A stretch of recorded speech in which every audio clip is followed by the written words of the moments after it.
Ladies, Prague, please take your iPhone. Yeah, your iPhones. Yes, thank you.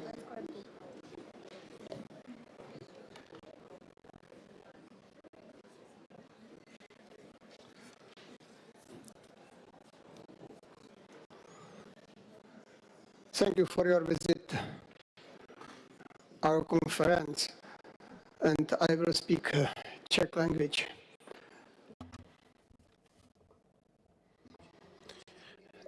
Presidents,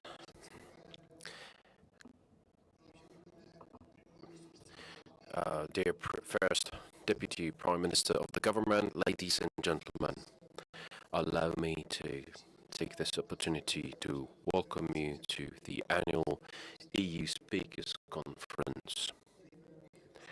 First and foremost, allow me to welcome the presidents and speakers of parliaments who are new to their functions, and let me take this opportunity to express my congratulations. So, namely, I'd like to welcome Mr. Peter Cencer, the Speaker of the Latvian Parliament, Edvard Smiltens, Speaker of the Danish Parliament, Mr. Søren Gede, President of the Austrian National Council, Günther Kovacs, and Speaker of the Italian, President of the Italian Senate, Ignazio Russa,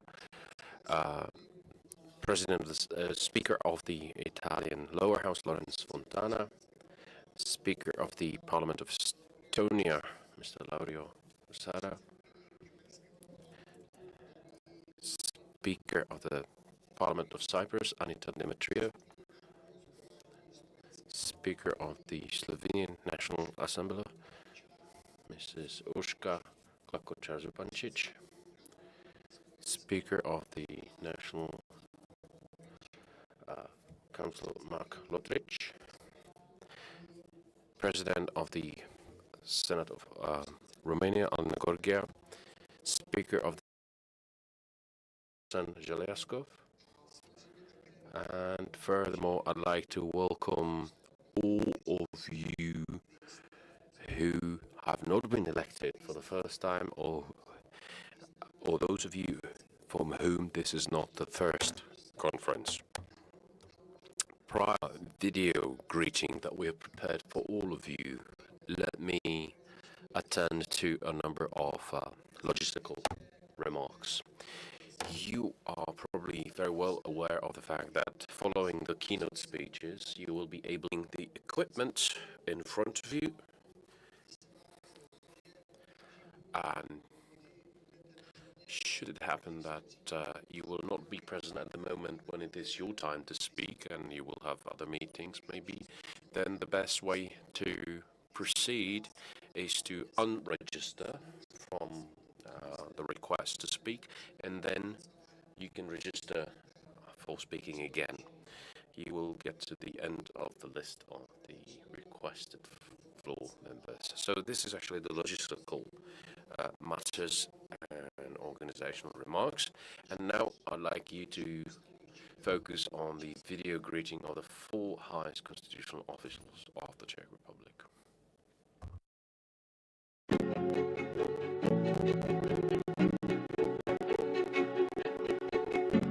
Vážené kolegyně, vítejte v Praze.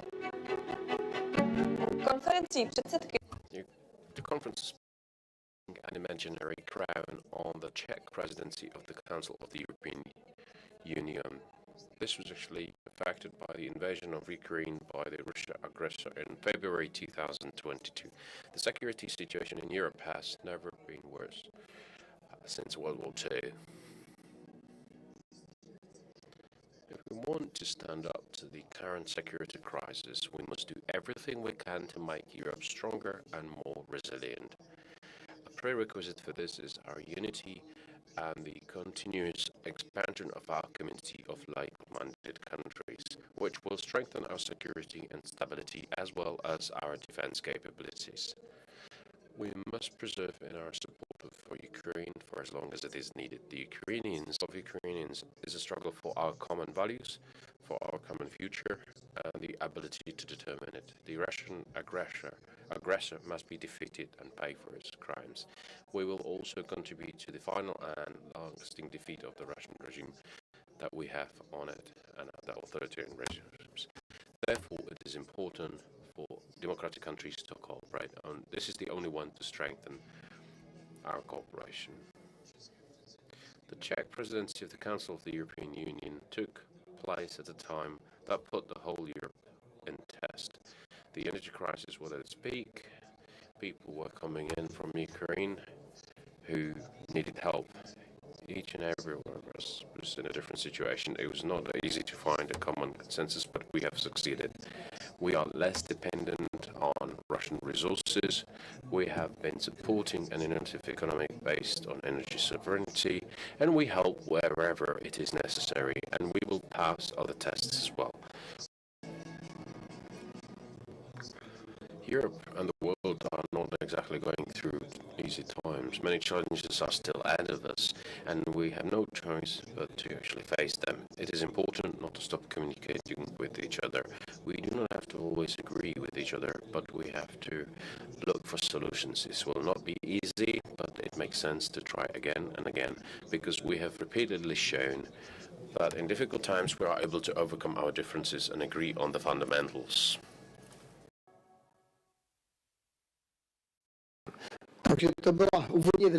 So this was the initial greeting, video greeting. We are co-organizing this conference as the Senate of the Parliament of the Czech Republic and the Chamber of Deputies. It makes me very happy to have the Speaker of the Chamber of Deputies, Mrs. Markéta Adamová-Pekara, and with your permission, I'd like to hand over the floor to her. Madam Speaker, the floor is yours. Thank you very much for your introduction. Presidents, speakers, valued guests, it is also my pleasure to be able to greet you on behalf of the Chamber of Deputies of the Parliament of the Czech Republic to Prague, to this conference of presidents of EU parliaments, candidate countries, and other countries. First and foremost, let me express my gratitude to Senate President Miloš Vystrčil and all my colleagues who have contributed to the organization of this important event that will actually complete the parliamentary dimension of the Czech EU presidency. Members of the Troika, that means our colleagues from Slovenia and Spain, I'd like to say thank you to you as well. And I will not omit our colleagues from the European Parliament, and I'd like to thank them for taking part on the preparation of the content of our conference, including the conclusions of the presidency, which will be adopted at the end of our conference. I'd like to thank you all for coming to Prague, but also for participating at the presidency conclusions by your remarks. I'm convinced that in the course of the coming 2 days, we are in for fruitful discussions on both topics, that is the Russian aggression in Ukraine and its consequences on Europe and reactions of Europe, as well as on global cooperation of democracies, which is very important not only. And since I want to limit myself to the initial greeting, because I will have an opportunity to present you my keynote speech in a moment, let me actually conclude by wishing you all fruitful discussions in the course of the coming 2 days. I hope that the coming 2 days will be efficient and enjoyable for us, and I hope that at the end we will arrive to unity, which is once again for your participation. very warm welcome to all of you to our beautiful capital city, and I hope that we will spend beautiful 2 days with each other. Thank you.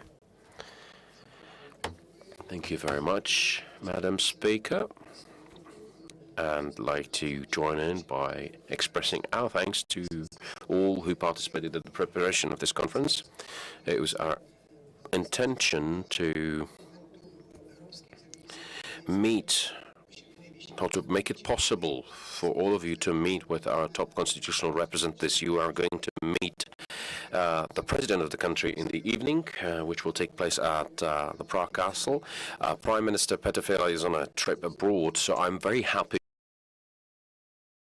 Vít Rakušan with us here, and I would like to kindly ask him to take the floor.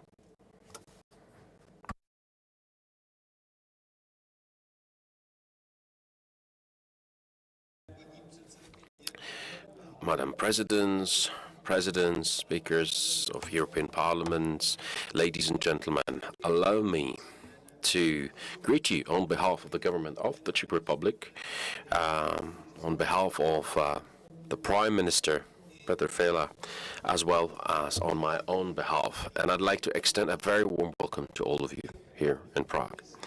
In the past 20 years, we have gone through many serious crises. We remember 2008 and 2009 when Europe has been hit by unprecedented economic crisis. We may recall 6 years later, in 2015, we faced an enormous migration wave here in Europe. And of course, we can go back to the recent years, which were marked by the COVID-19 crisis, as well as numerous other decisions we had to take, which were brand new, unprecedented. And if we recall the last year, during which we stand united, side by side, next to Ukraine in their fight against the Russian aggressor.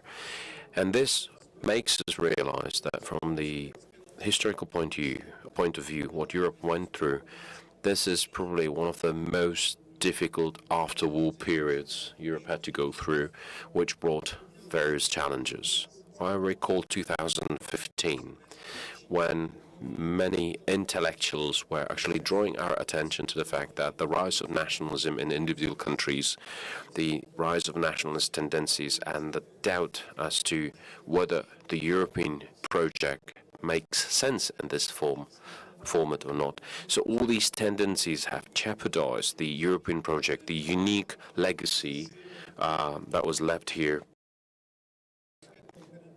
because they didn't want the war terror to happen again on the continent. At the same time, I'd like to say that at the very beginning of the Ukrainian crisis, as a minister of the government of the Czech Republic, I wasn't sure. I didn't know how the European Union will react, if we remain uniform and united, if the reaction will be sufficient, and if it will show that in the global world the European Union will be able to declare the values, and not only declare them but also back them up and behave according to the values. The certainty was not very high, because in the COVID crisis, in 1 week alone, more internal borders in Europe were closed as opposed to year 2015 during the migration crisis. The unity in which we reacted to COVID crisis was not actually something we would actually show as an example, and it took us quite some time to find common ways. Luckily, with the Ukrainian crisis, the situation was different. Us, the politicians and the citizens of this country, have shown an enormous level of solidarity. Here in the Czech Republic, according to our statistical surveys, 80% of the population have helped Ukrainians accommodation in their houses, or by donating financial resources, and we have also provided help in the humanitarian area and volunteer work for the Ukrainians who came into the country. This was a brand new experience. 325,000 Ukrainians in our territory, which has 10 million population of 10 million, represents the highest actually number of refugees adopted per capita on per capita basis. We have managed, the European Union has managed, and it has actually proved to be viable. Russia was not surprised by anything else but by the uniform and swift reaction of Europe. And a great level of thanks belongs to the We also owe a great deal to the European Parliament, because on the national level as well as on the European level, we came up with clear statements as to who is the aggressor, who is the victim, and we clearly show in what ways and what moments we are prepared to help at the expense of our own comfort. We are prepared to face the energy challenges, and even in the energy sector, energy self-sufficiency, we are capable of finding Europe-wide and functional solutions. We might not agree with each other all the time, and there will be a number of topics where the unity will not be as we have experienced when it comes to the Ukrainian crisis. Nevertheless, we still have managed to prove that we can agree across Europe on what values, being Europeans, we actually support. This actually makes me optimistic. On the other hand, the heroic stage is over. Now we are facing a number of practical issues, and our task of responsible politicians is to communicate with our own general public and try to persuade it that our help makes sense and that our help needs to be long-lasting. And it has to last for as long is lasting, because Ukraine is defending our values, Ukraine is defending our democracy. I'd like to wish your conference best of success, because at the moment we face any type of crisis, what matters most is to protect our institutions. And there's no institution more important for democracy, for parliamentary democracy, than the parliament itself. So let's try to cultivate the system with our parliamentary debate, and let's make sure there are no doubts about the fact that the parliamentary democracy is the only way how to maintain freedom and long-lasting prosperity for our citizens. I am very happy that you are capable of cooperating, of speaking to each other, and I hope that you will be satisfied with the results of your conference, because the results of this conference will bring also specific results and consequences to the citizens of this country and the other member states of the EU. So once again, ladies and gentlemen, very warm welcome to all of you here in Prague.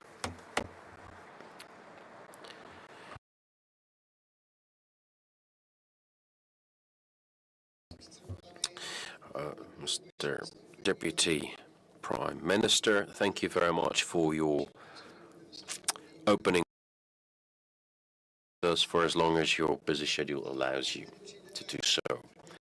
So now let me actually move to the first part, which is the Russian aggression against Ukraine and the EU response in a broader geopolitical context. On this occasion, I'd like to ask the Speaker of the Czech Chamber of Deputies, Mrs. Markéta Pekarová-Adamová, for her opening speech. Madam Speaker, the floor is yours.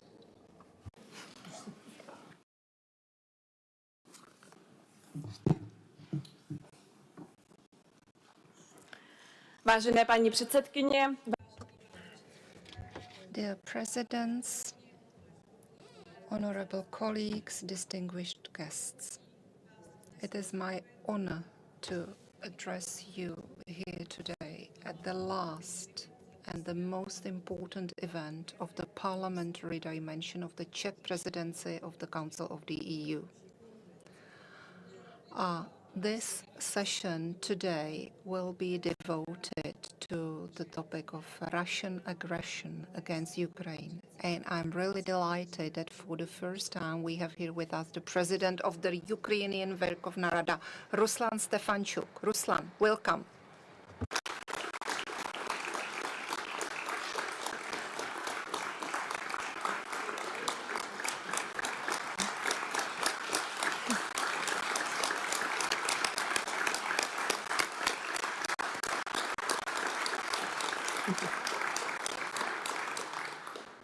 Minulý rok Last year, we met in Brdo in Slovenia.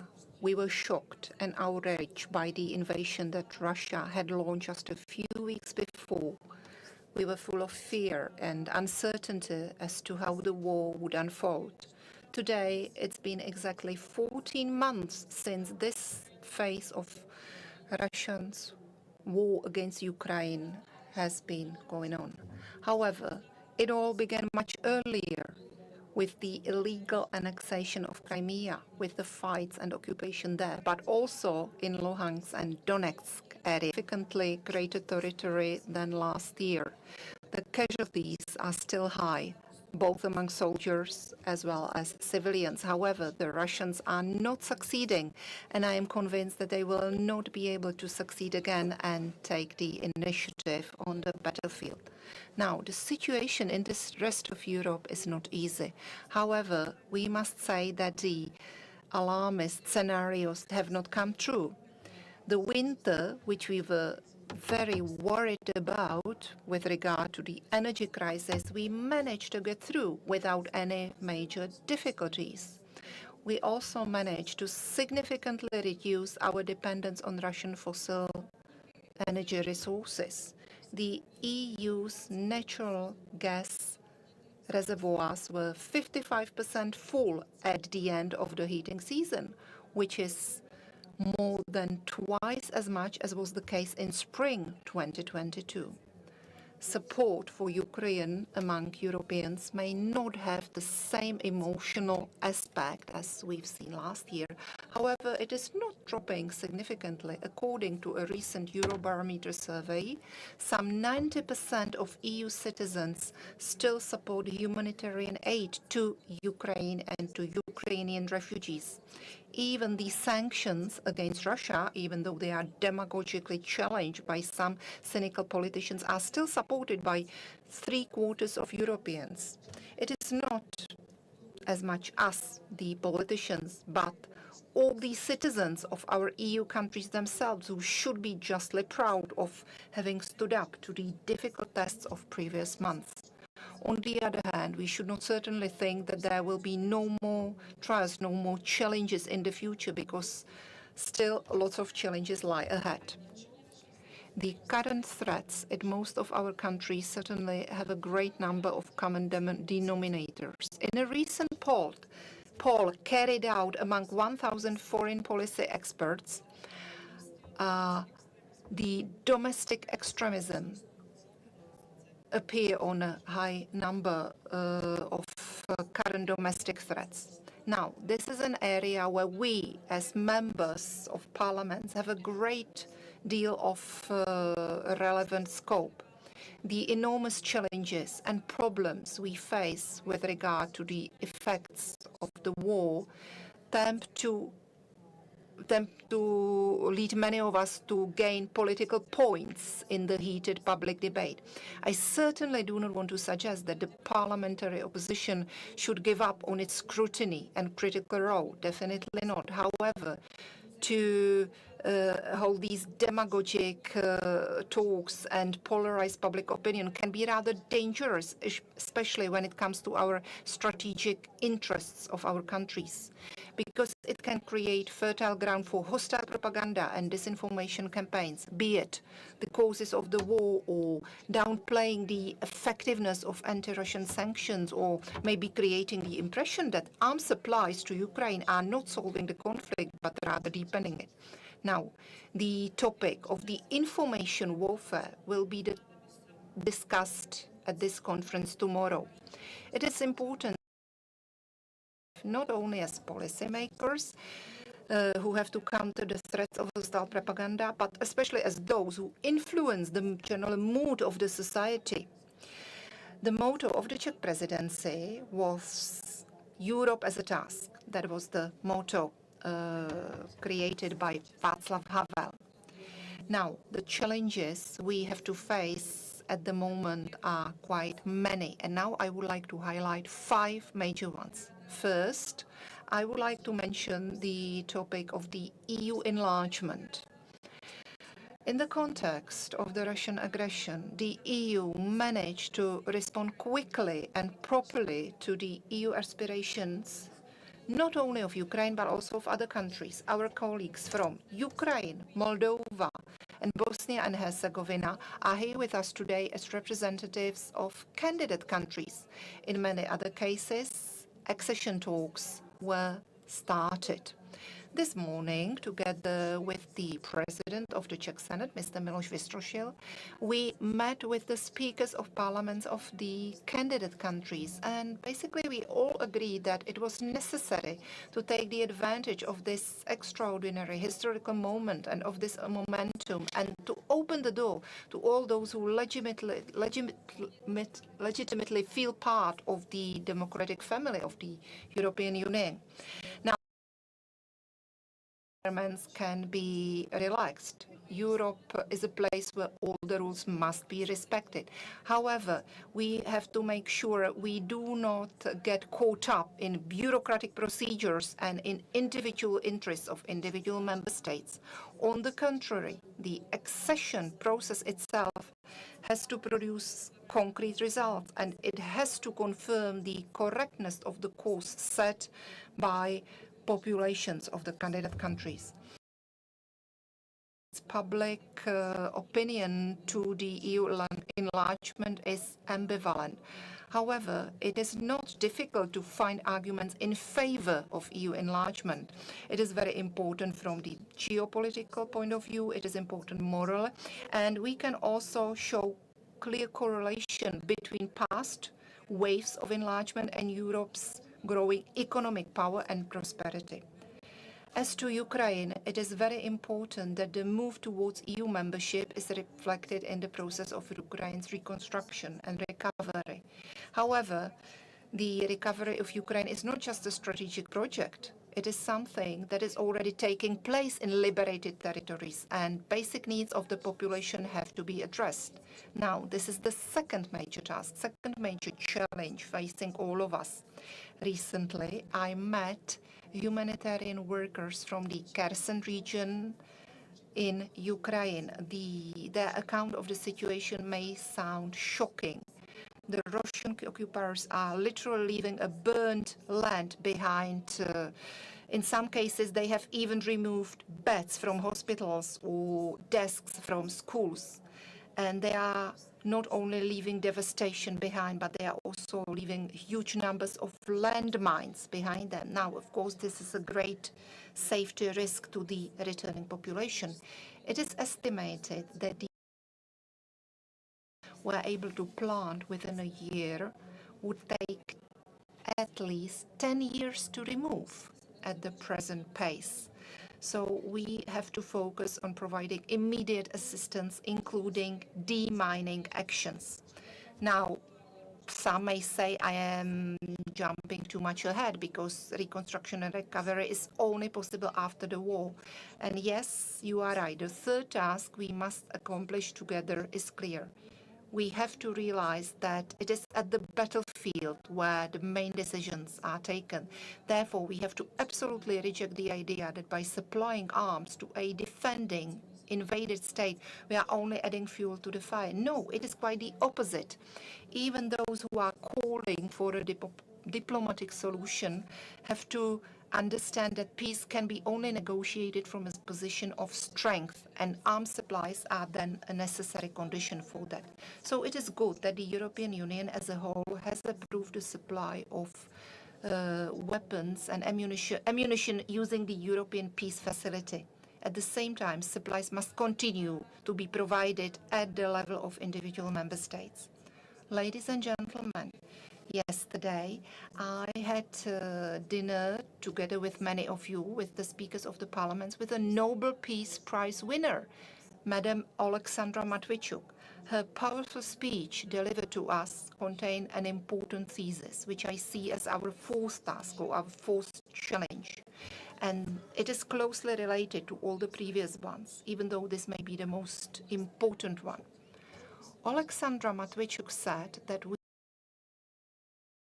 Ukraine as a country that will defend itself in a war, we have to start doing everything we can to ensure that Ukraine wins this war as soon as possible. I am sure we all feel very strongly about how, even in these words, already we can hear significant difference in approach. Alexandra herself and many others are taking out of the life in the occupied children, and many other horrific acts are unfortunately taking place every day. We shouldn't think that the solution to the conflict is an agreement made with Russia to let them keep a certain part of Ukraine. Occupied territory won't only mean war, even though in a slightly different form. And this brings us to the fact that we do not have a clear idea of what kind of relationship we want to have with Russia after the end of the war. What strategy we will have as to Russia after it will be defeated in the war, and I believe it will be defeated. So these are many questions.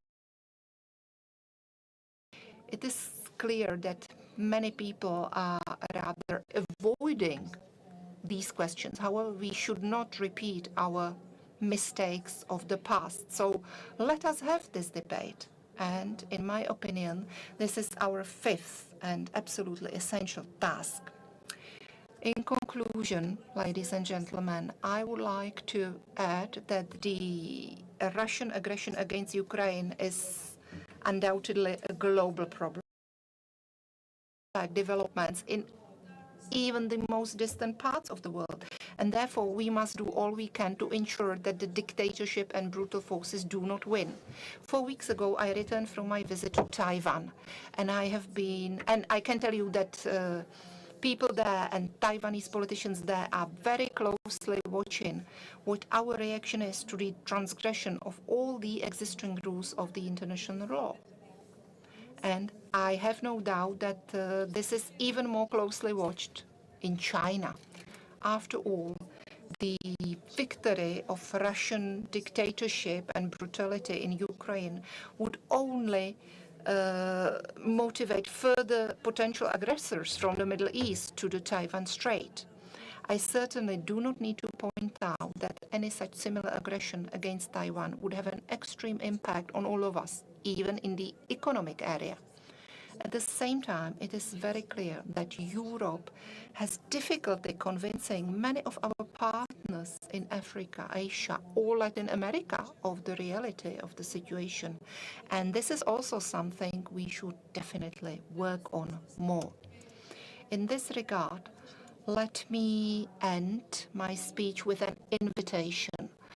Last October, our Ukrainian and Croatian colleagues hosted a very successful first edition of the Crimean Platform Parliamentary Summit in Zagreb. I am very pleased that we have made an agreement with the Ukrainian Supreme Council and its chairman, Ruslan Stefanchuk, to hold the second edition of this event on the 24th of October in Prague. Soon you are going to receive more information about this event. The Crimean Platform is an important forum to help spread awareness of the situation in occupied Crimea. In particular, the Crimean Platform sends a clear signal to the international community that changing borders through force, be it in Crimea or anywhere else, is totally unacceptable. So I Prague in October together with representatives also of the parliaments of non-European countries. Dear participants, I would like to conclude by thanking you once again for your visit to Prague, and I hope that our meeting will be fruitful and beneficial. And once again, many thanks to President Miloš Vystrčil and to all my colleagues from the Czech Senate who have successfully prepared this conference. Thank you all for your attention, and slava to Ukraine.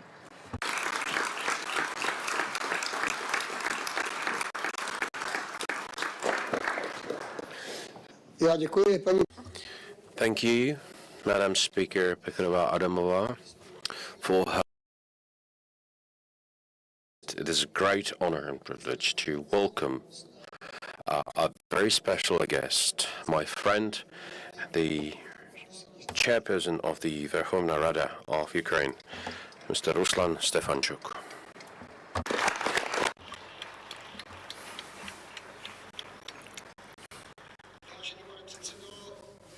Ruslane, prosím, aby se ujal slova. Please take the floor. Пані та панове голови європейських парламентів. Dear ladies and gentlemen, the speakers of the European Parliament and dear friends, first of all, I would like to sincerely thank my dear Czech colleagues, the head of the Senate and head of the Deputy Chamber, for inviting us to come here to Prague. And separately, I would like to express our deepest gratitude to all people of Czech Republic and democratic institutions of Czech Republic who have been supportive and continue to support Ukraine in our fight against Russian aggression.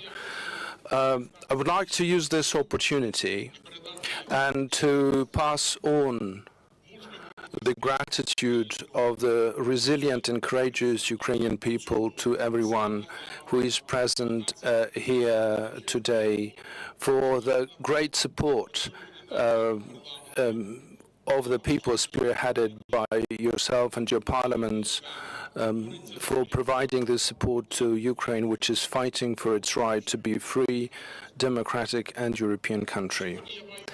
Today I'm honored to represent here the Supreme Council of Ukraine, Verkhovna Rada Ukraine, on the Conference of the Speakers of the Parliaments. And this is, to some extent, a historic event, because Ukrainian Parliament is participating in the conventional EU summit. And it is deeply symbolic that our today's conference is taking place in Prague, the capital city of the dignified and free nation who has gone through many phases of fighting for their independence, the nation who has lived through the occupation, the Red Terror and persecution, but stood strong and survived and became integral part of the democratic world, becoming the member of the North Atlantic Council and European Union. And I'm glad to meet this spring in Prague, which was not destroyed by the occupation of the communist regime 55 years ago, supported by the Soviet regime. And it is very touching that I'm in the city where Václav Havel has lived and worked. And in 1978, when characterizing that regime, was writing that the government is captive to its own lies. This is why they will be falsifying. They are falsifying the past, they are falsifying the present and the future. Yes, the lies have always been century, and now this is the basis of the terrorist and totalitarian regime of Russia, who inherited and perfected the best of those practices. Both then and now, Kremlin is ready for everything to to keep hold of their power and monopoly. Ukraine has chosen a different way, the way to freedom and dignity, the way to European values and European community, and we are paying for this the highest price possible. In response, Russia has rolled out a full-fledged war, and against you all their spectrum of threats and blackmail.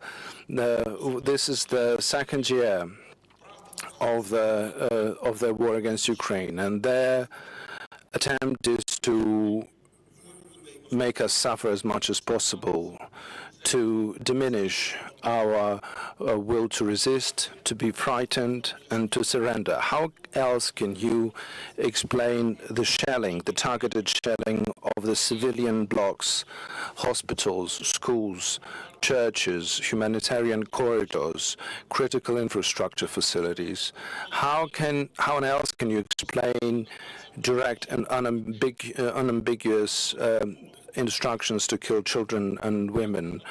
All of these villain-like behavior in the occupied territories, in Bucha, Irpin, and Mariupol. But Russia didn't manage to break the spine of Ukrainians. We are sure that only fighting and only the victory will protect us from the genocide and bring Russia to justice. The liability of all those who are guilty, starting from the rank-and-file soldier to the top management. A special international tribunal is something that would lay the foundation for bringing the top officials of Russia to be responsible for starting this war. Those who are still in doubt regarding such a decision, please come and see for lost the dearest to them. You can come and visit the graves of our heroes to see for yourself what the Russian world is and what is brotherhood Russian style is.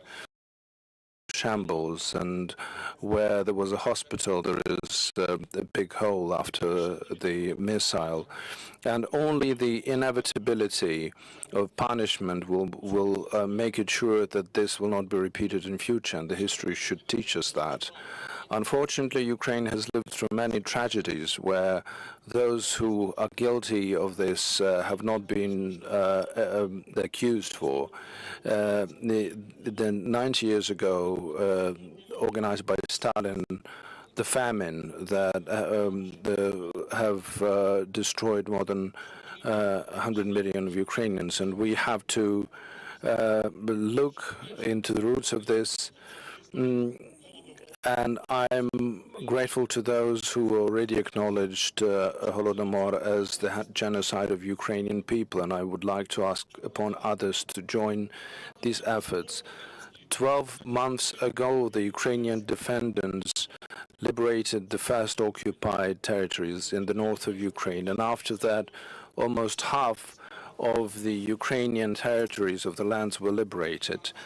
And I assure you that this process will continue as long as it is needed to until we occupy our sovereign territory in the internationally acknowledged borders. I'm glad that pro-Ukrainian coalition is stronger than any times before, but victory requires very radical steps. We are preparing ourselves to liberate Ukraine, and that's why we need ammunition, weapons, and training for our soldiers.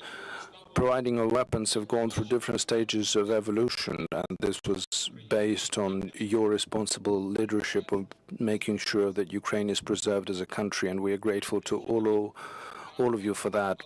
Parallel to javelin tanks, now we require contemporary aviation. We are looking forward to the decision of providing fourth-generation fighting jets, and also we are looking forward to other strategic decisions.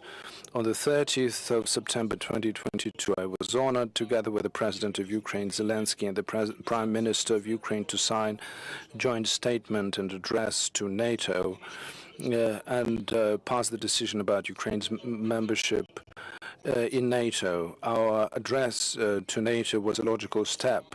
We have demonstrated to the whole world that we are prepared to and willing to become the member of NATO, and that we are devoted to the democratic values. Several months is still pending before the summit in Vilnius, where we would like to hear the invitation of Ukraine to join NATO with the specific timelines of that roadmap. And we understand that for making that decision, alliance needs consensus of all its members. But while we're waiting, we are proposing to organize international security guarantees for our country. And this is why I would like to address you, members from the NATO countries, to utilize all of your authority to ensure the implementation of the goals that are. We would be grateful for your parliaments prior to Vilnius conference to pass the resolutions that would allow the Lithuanian capital to make one really and proper decision. The war of Russia is a challenge to the rest of the world. Opening up the EU membership path to Ukraine is the response of yours to the invader. After the decision of the European Council, which was based on positive conclusions of European Commission and European Parliament, we are now have moved in implementing the requirements for the membership. 135 days have been used to bring Ukraine closer to European Union. We have done a lot out of the 7 steps on our membership agenda. You will find the brochures with the updated information about our implementation of these recommendations. Ukraine is planning to achieve maximum results until the interim evaluation by European Union, and this would allow us, I believe, to start the negotiation process yet in 2023. We are grateful for establishing the EU office to align Ukraine legislation. This opportunity and separately express the gratitude to Roberta Metsolli for her readiness to use all of the necessary resources to help Ukrainian Parliament. Earlier this month, we had the meeting of the Ukrainian committees in the European Parliament, and we reached the agreement on the cooperation. I would like the national parliaments of the European countries to join this dialogue using the cooperation mechanisms. You have the priceless experience of implementing Ukrainian EU legislation, your national legislation. This is what Ukraine requires now very much. I would like to address the speakers of the parliament who, like Ukraine, are candidate countries. Dear friends, we are not competitors. We are like-minded peers because we are united by one common goal, the integration to the European political, economic, and humanitarian area. So I would like to invite you to cooperate together to achieve our common goals. Dear participants of the conference, the war that was started by Russia became a big challenge to us in the energy sector. I think we have lived through the most complicated winter in our history. Our energy sector, because one of the main those dark days, Ukraine looked from the space as a black spot, but the light and the warmth of the hearts of Ukrainian people were generating the faith and the striving towards the victory, and it didn't allow us to become frustrated. War is taking away our infrastructure, our housing, and the support of the European Union and EU members is unprecedented. The decisions that were passed to help Ukraine is, without exaggeration, is life-giving support. We are grateful to you and will always remember that. But even in the conditions of war, We are dreaming of peace, of coming back to normal life in the liberated territories. And Volodymyr Zelensky has proposed to the world his peace formula that I would also ask your parliaments and yourself to support. The parliamentary dimension of this initiative can towards establishing peace in our country. And I would like to emphasize that we don't need to take someone else's property, but we will do our best to stand for what belongs to us.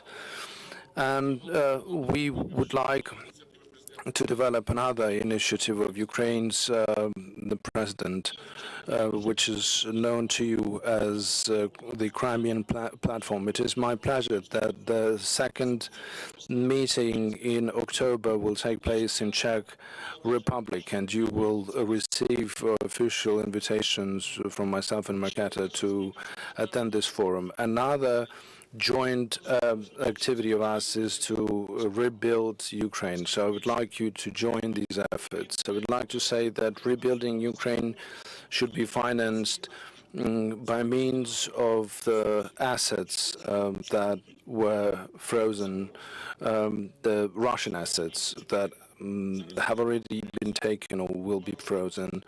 Our vision is very clear. For the Russian aggression, Russia should be paying. So this is the very important element of justice. Substantial part of Russian assets are located in European jurisdictions, and therefore we need a real, legal mechanism that would use Russian assets to compensate for the damages that were made by the Russian war. In November last year, the General Assembly has voted on creating the compensation mechanisms to compensate Ukraine for the armed aggression of Russian Federation. This decision for the countries that hold arrested Russian assets, and now these countries can move from discussions to actions. Dear friends, you represent almost 500 million citizens of the European Union. In your parliaments, you have all of the variety, all of the spectrum of Europe, and you respond to the challenges that you are facing. But the main challenge for our continent now is the Russian aggression. And only the victory in this war will allow us to implement the project which is called the United Europe. And the key to our victory is in unity. So I would like to call upon all of you to preserve this unity. Dear friends, you have done already a lot for Ukraine, and there are no words that could express our deepest gratitude for this. And I would like to thank you. I would like to ask you to stay the noble ambassadors of justice and friends of Ukraine that will win ultimately. And at the beginning, I mentioned the Prague Spring. And I'm sure that Ukrainians will also welcome the real European spring, that we will meet all together in the capital city of liberated Ukraine, the full-fledged member of the European Union and North Atlantic Council. Thank you, Alliance. Thank you very much, and Slava Ukraini, and glory to European Union.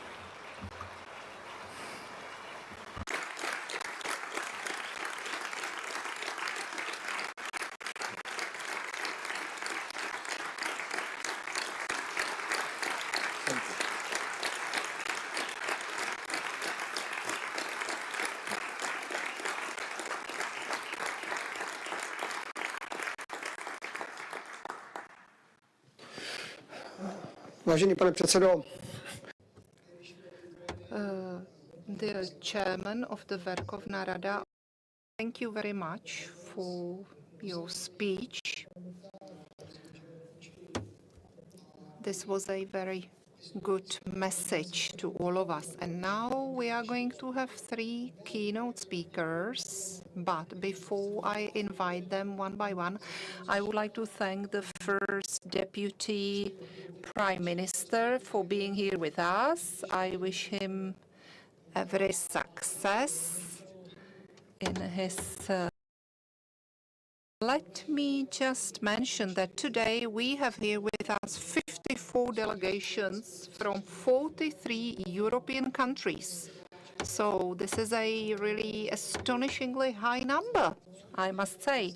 And I'm very happy here to have here with us the President of the European Parliament, Roberta Metsola, because this only shows that we have the full parliamentary dimension of this event. And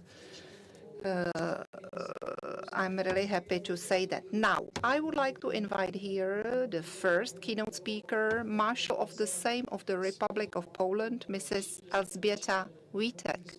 So the floor is yours, and we are very much looking forward to your speech.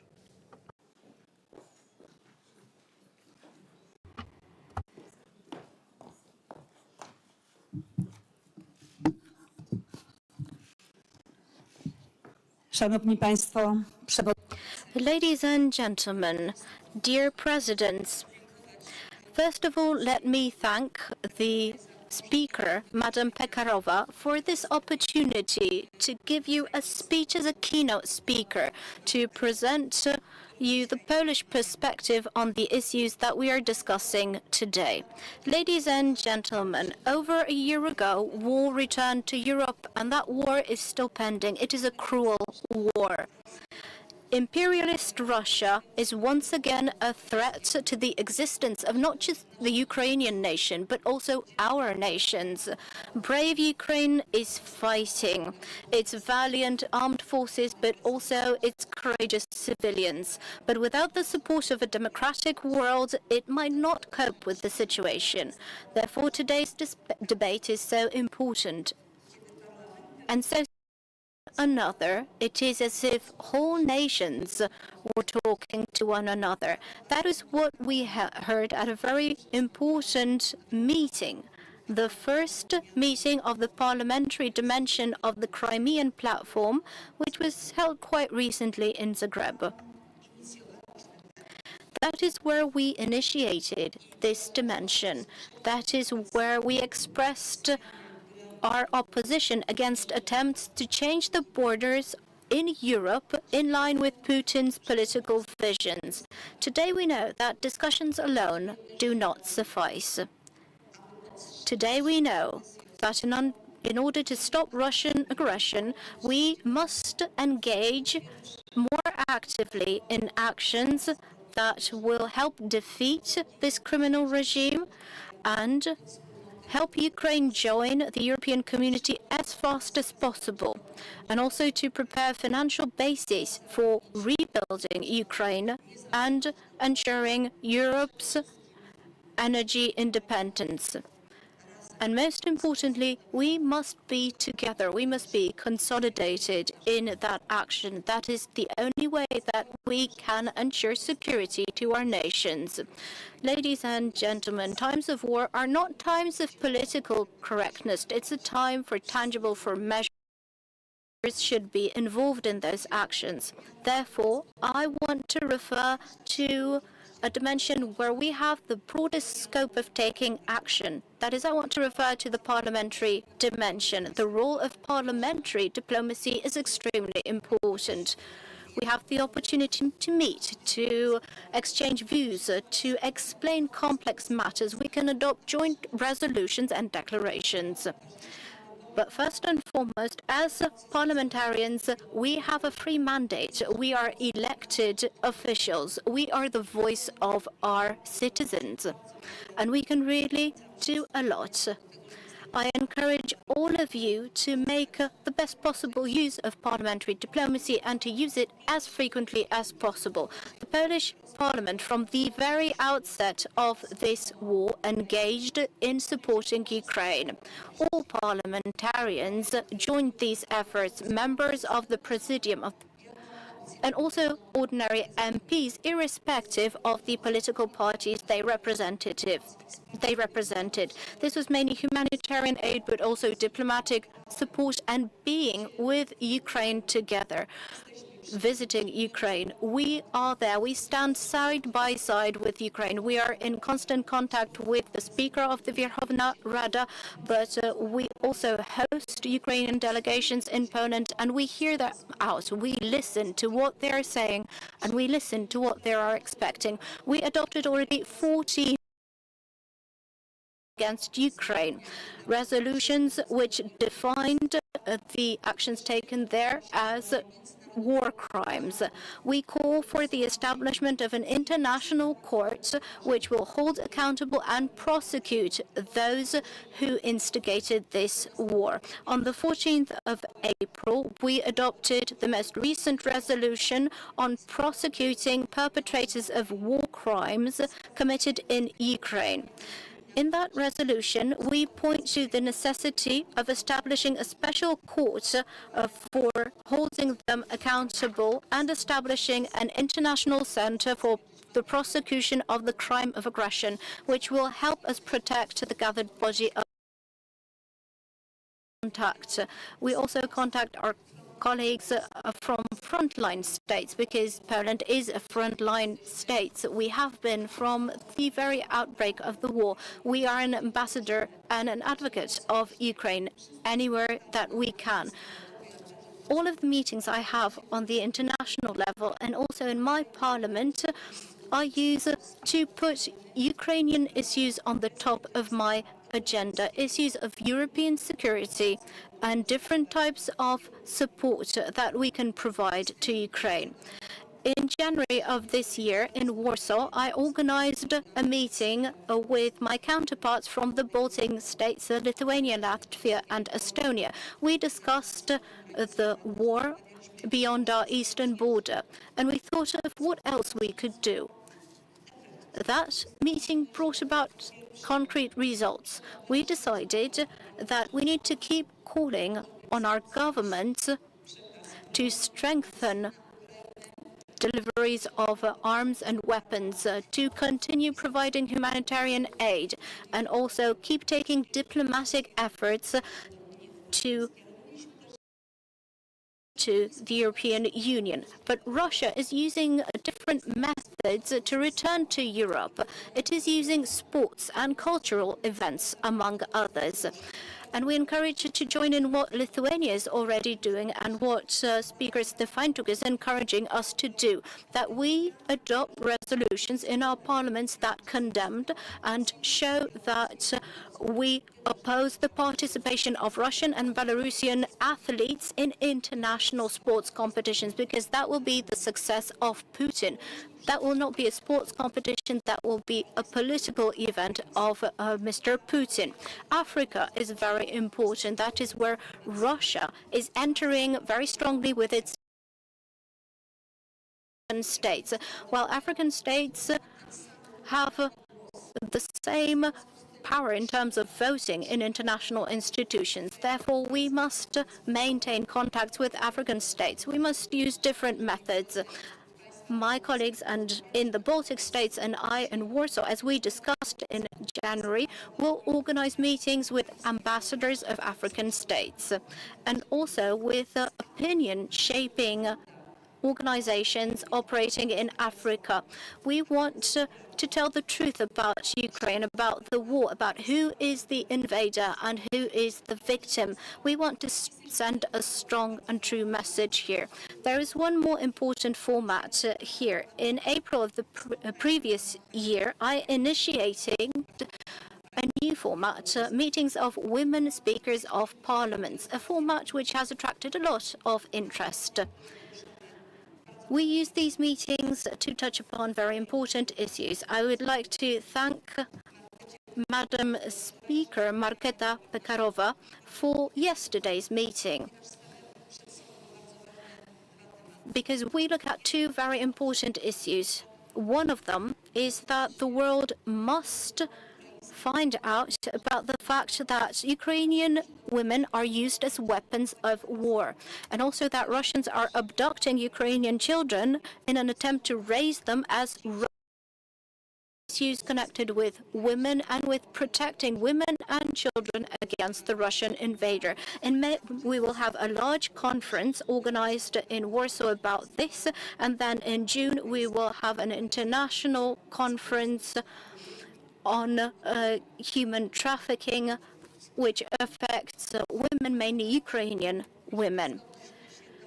We fully support initiatives taken by our fellow speakers from other countries. The first summit of the Crimean platform in Zagreb was great support for supporting the territorial integrity of Ukraine. I would like to thank the speakers of I support any initiatives to continue this format. And I also greatly support the voices from Ukraine on organizing a meeting of speakers of parliaments ahead of the July NATO summit in Vilnius. This is a very important initiative which will help underline our unity in the face of fundamental decisions for the security of our region. And the military situation is very tense. Russia plans on greatly flank of NATO and has announced plans to place nuclear weapons in Belarus, which is a great burden to the security of EU and NATO borders. This shows how important the issue of the upcoming Vilnius summit is, and also how important cooperation with Ukraine in terms of NATO is. During a recent conversation with Speaker Stefanchuk, we discussed how we could support Ukraine ahead of the summit. We agree that the open doors policy and Ukraine's integration with NATO is the only direction which will help defeat Putin. Poland has on many occasions supported this position. And also now I would like to call on you for supporting Ukraine in its path towards NATO. And I also thank all of those who have been sending out such a message. We consistently support Ukraine's European aspirations and the EU enlargement policy. We call for close cooperation between the EU and Ukraine, and we've been doing that since 2009 already, when together with Sweden we established the Eastern Partnership Program. We will strive for a dynamic integration process between Europe and Ukraine, and we will take efforts to keep that issue in the center of interest of the EU. It should be our common priority to start accession negotiations with Ukraine as soon as its adaptation reforms and their progress allow. At best in this current year, it is important for Ukraine's progress to be evaluated quickly and objectively. We should refrain from formulating new conditions. The evaluation which the European Commission will perform in spring will be a great tool for stimulating further activity in the integration process. Ladies and gentlemen, the war is not just a geopolitical threat. It also gives rise to economic problems, for example, energy instability. Poland has on many occasions pointed to the imperial aspirations of Russia and the possibility that it could use its energy resources as a means of political pressure. Therefore, for years, Poland has consistently limited its economic ties with Russia, especially in the area of energy resources. The best examples are Polish investments in constructing an LNG terminal in Świnoujście and the Baltic pipeline. We have taken the right course, and we are better prepared today to fully quit Russian energy resources, an effort our partners have to take in this area. Therefore, we try to actively engage and initiate infrastructural projects dedicated to EU countries and Ukraine as well. By strengthening the security of our continent, Poland has the ambition of creating an energy hub in our country, a natural gas hub in a large part, dedicated to the needs of Central Europe. We want to use the existing interconnectors and gas pipelines, existing projects, planned gas connections, and modern nuclear energy. The energy infrastructure expanded by us will be available not just to recipients from Poland, but also our partners from Ukraine. Modern economies are mutually interconnected. Therefore, all problems should be and must be resolved together. We need solutions at the EU level, but also strong regional initiatives. The 3Cs initiatives has a lot to offer here. Building energy independence, effective industrial infrastructure, and deepening transport connections between 3Cs countries is a whole array of tools that can help us cope with the energy crisis and secure us for the future. I encourage all of the countries in the region to become actively involved in this initiative. As representatives of our citizens, we need to remember that our societies will bear the costs of the pending energy crisis. National parliaments should remind everyone that EU reduction goals must be realistic and energy policies must take into account the pessimistic scenarios. We cannot build a stable future on non-existent technological solutions. The current crisis is emphatic proof that markets are not capable of taking into account geopolitical and technological challenges. To the contrary, when a crisis emerges, governments and national parliaments are expected to solve a problem. Therefore, our role should be to regulate citizens against upcoming crises. The war in Ukraine has many economic dimensions, and this has been shown by recent turbulence in the grain market. Uncontrolled imports instead of declared transit beyond the EU has caused Polish farmers, among others, to become affected. We cannot let such situations happen. Countries neighboring on Ukraine had to take decisive action to handle the crisis. Thanks to their cooperation and coordination, on last Friday, we managed to work out a solution at the EU level. This shows how much we are capable of when we work together. Ladies and gentlemen, as we delve into the discussion on fundamental issues. First, Ukraine must win the war and drive out the invader from occupied territory and end its criminal activities aimed at the physical destruction of the Ukrainian nation and state. The second condition is that together with Ukraine, we must follow the path of European development. This means continued support for Ukraine's efforts to join the European Union and connecting the reconstruction process with necessary reforms. The third condition is ensuring sufficient financing. We know how great the destruction is in Ukraine. It is estimated that we will need between 350 and 750 billions of dollars to reconstruct Ukraine. We must involve the whole international community. Funding programs prepared by the EU, international financial institutions and foreign partners are the basis for this reconstruction. But we cannot forget that Russia is responsible for the destruction. Financial institutions have frozen about $350 billion of Russian assets.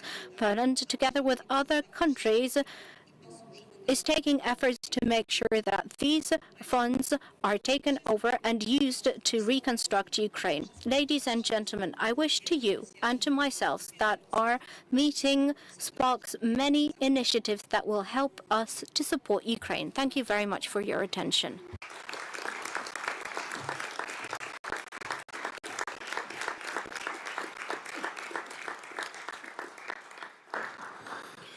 Vážená paní předsedkyně. Madam Speaker, dear Alberta, thank you very much for your words. And now allow me to invite Andreas Norlén, Speaker of the Swedish Riksdag. Mr. Speaker, the floor is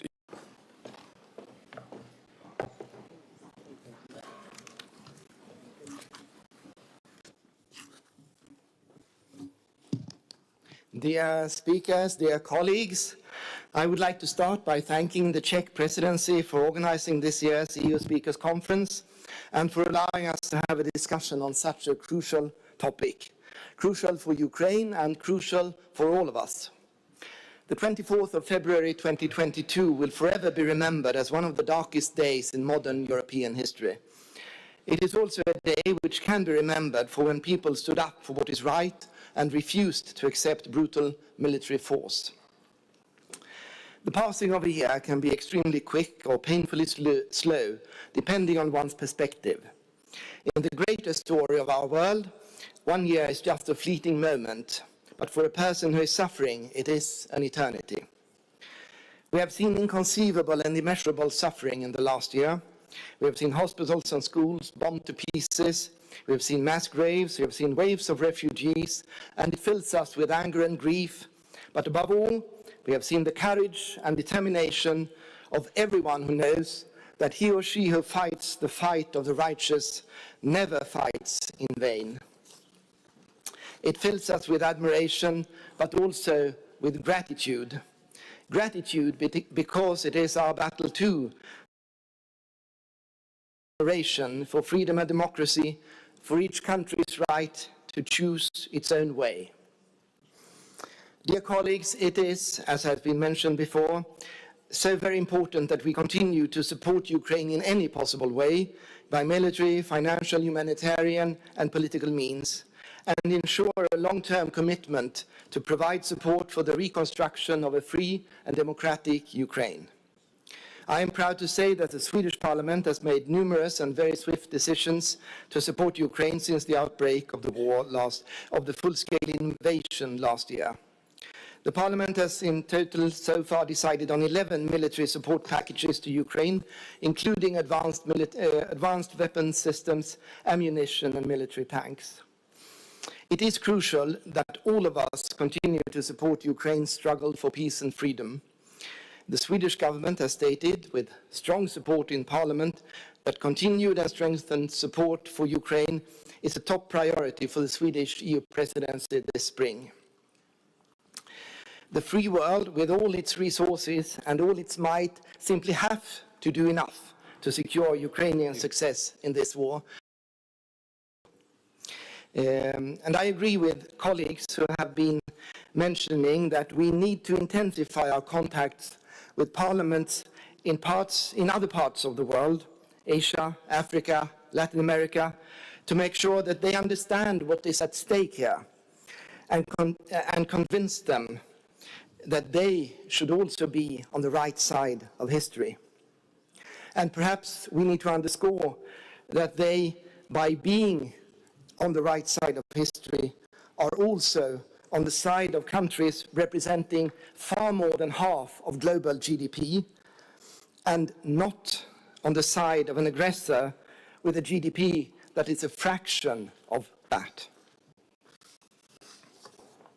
The war, as we all know, created disruptions in the European and global supply chains and forced us to examine our dependencies, not least our dependence on Russian fossil fuels.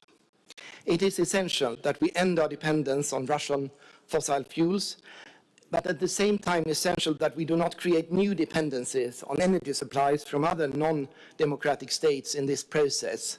We need a green transition, and we need to phase out fossil fuels in total. Dear colleagues, recent developments in the world confirm the vital role our parliaments have to play in preserving our democratic systems and societies.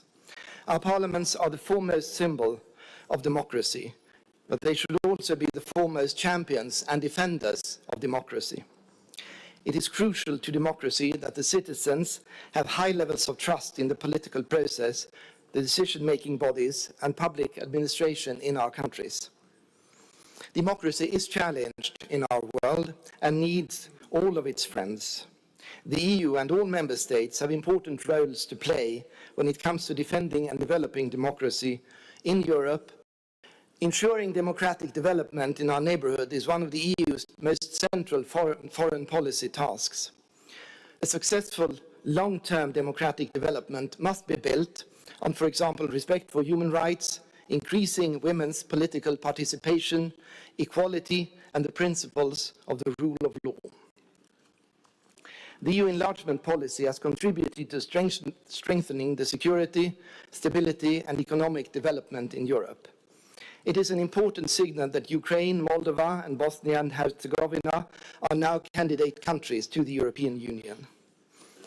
The enlargement policy is an important instrument for encouraging comprehensive reform in the candidate countries and for promoting stability and development in the EU's neighborhood. It is important that we live up to existing commitments and drive the accession process forward as each country deepens its commitment in accordance with the principles of conditionality and progress on one's own merits on the basis of clear criteria where the EU's fundamental values play a central part. And it's equally important, I think, that this process is not hampered by bilateral concerns. Dear colleagues, in conclusion, I would like to quote the Ukrainian poet, writer, and playwright Katerina Babkina and read a few lines from her poem, Eternal Memories. So when, expected or not, the moment has come, in a city where everything has been set on fire, in a country that demands too much of you, recite in your mind the names of all those you love, those who in love shall walk in your footsteps, and close not your eyes. Eternal memories, thin rays flowing through all time, fragile sounds in the air, light blue voices, glittering gold in the eye. Sing silently to yourself. Life gives way to life, again like the sea in the rain, and for that reason it never ceases. Thank you.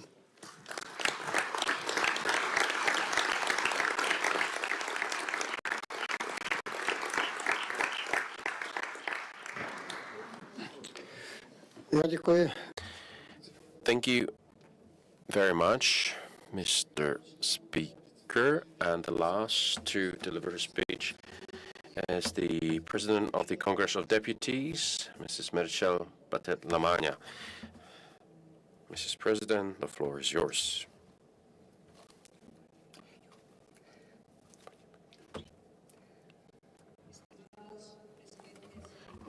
Señoras y señores, me gustaría iniciar mi intervención en esta sesión recordando una afirmación del prestigioso historiador y profesor Jonathan Riley Smith, que creo que es muy pertinente. Preguntaba, ¿para qué sirve conocer la historia? Su respuesta era, para hacernos valientes. Se trata de una afirmación que reivindica la historia como forma de resistencia al olvido. So I would like to begin my intervention in this session by recalling a statement by renowned historian and professor Jonathan Rayleigh Smith, which I think is very pertinent. When the professor was asked, what is the point of knowing history? His answer was, to make us brave. The statement is that it vindicates history as a form of resistance, as an enabler of a spirit of bold action. No one knows more about the power of history to mobilize the optimism of the will than Europeans. We have been able to transform a history of wars between Europeans into a force for the union of states and peoples. The generations of the founding fathers of the European project had the courage to opt for stable peace in Europe. Today, history is once again showing us its most devastating and cruel phase, the war of aggression against Ukraine provoked by Russia. And today, the historical conscience we want once again demands that we be courageous. Courage to defend our values of freedom, peace, democracy, and the protection of human rights. Courageous to face the efforts required to support Ukraine with all our determination and in various forms, political, economic, and of course military. Courageous, in short, to protect our way of life and to reclaim it in a changing geopolitical context. I believe that in the face of the crisis we have faced in recent years, Europe has been up to the task. We have known how to be up to the task. In crisis we have faced, Europe did very well. Jean Monnet said in his memories that Europe would be forged in crisis, and so it has proved once again. Europe's response to the COVID-19 pandemic and now to the war in Ukraine has been one of unity and effectiveness. European citizens have been able to see that the Union is not a bureaucratic entity that is distant from their needs, but that the Union is a place that protects them against threats and guarantees our way of life. I believe that this awareness of the unavoidable need for our Union and the proof of its effectiveness, and when we all pull in the same direction, has meant that we are experiencing a real European momentum. In the face of the Eurosceptics, in the face of those who are interested in a weak and distinguished Europe, it has been shown that every time we have acted together, we have never regretted it. After the pandemic crisis and the war in Ukraine, the Europeans have regained a sense of the value of autonomy. We discovered that another single milligram of certain medicines and medical supplies were produced on European soil. We have worked to reverse this deficit and gain autonomy again. The energy crisis resulted in readjustment in the consumption of energy resources, breaking the hard dependence on Russian gas, which has gone from 40% of total gas imports to only 10%. So in this respect, too, we have gained autonomy. I think this is going to be one of the major axes of the Spanish presidency of the European Union. We must not be dependent on authoritarian regimes. European unity in the face of war provoked by Russia is the hard core of our strength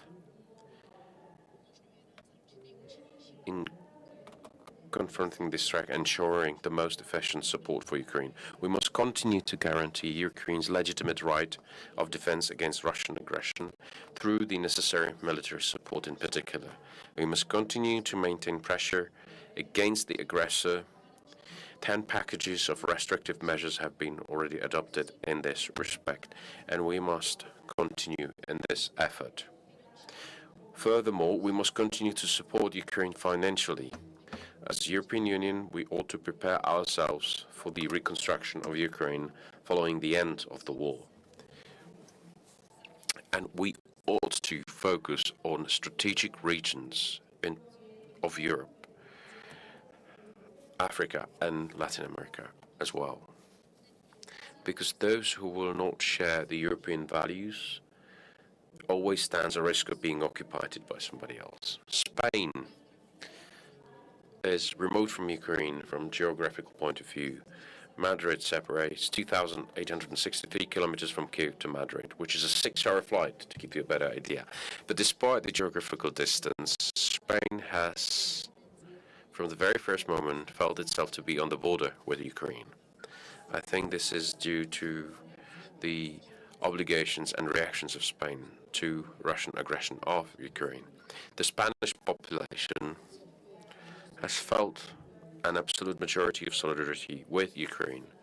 Our commitment to Ukraine is firm and will be maintained for as long as on 2 occasions that he traveled to Kiev and to visit President Zelensky. In the Spanish Parliament, we have actually adopted unanimous position on condemnation of Russia's aggression. This unanimity is of particular value in a very pluralistic parliament comprising of 10 parliamentary groups and 24 political forces. The solidarity of the Spanish people has been demonstrated by a significant capacity to receive people and refugees, especially women and children. We have received more than 172,000 Ukrainians benefiting from temporary protection status, and we have managed to include more than 39,000 children into Spanish schools. These are significant figures, although they fall short of the good integration efforts made, especially by Poland, the Czech Republic, and other neighboring countries. The European Council decision from last June to grant Ukraine the candidate status is of great political significance. The message is clear. Ukraine's future lies in Europe. Reforms will have to be faced, such as those pointed out by the European Commission, but this horizon marks a hope and the objective of a project. For Spain, joining the European Community in the 1980s was a turning point in our history because it strengthened our democracy and freedoms. So it will be in the case of Ukraine. I have no doubts about that whatsoever.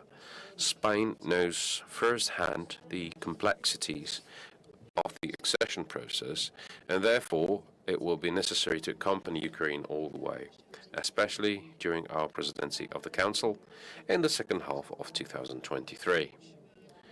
The human rights violations caused by the troops of the invading army constitute a very serious breach of international human rights law and must be thoroughly investigated and sanctioned. The Office of the Prosecutor General to investigate the possible crimes that might have been committed, and they need to be punished. We're in the second year of the war, and the conflict could last for a long time. The possibility of such a lengthy period of time could entail a risk of a certain weakening of the level of our attention and commitment. However, I believe that regardless of the duration of the war, our support for Ukraine must remain strong and united. Because in order to achieve long and lasting peace, we have to do that. On the basis of President Zelensky's proposal, because peace can only be just if the principles of sovereignty and territorial integrity of the attack state are respected. China has shown interest in offering a framework for conflict resolution. This is an interesting move, but as I have said, any peace plan should be based on Ukraine's conditions, on the conditions that has been attacked. Ladies and gentlemen, the war in Ukraine is a direct attack on our European model of living together in freedom and democracy. As already indicated by the previous speakers, this is taking place in a geopolitical context in which different regions and political powers are trying to redistribute the balance that had been created over the past decades of globalization. In this scenario, our parliaments must play a fundamental role as an expression of the pluralism of our societies and political centers, where the great or the large consensus that will bring stability and progress to us, our citizens, must be forged. Europe's commitment to full democracy is unwavering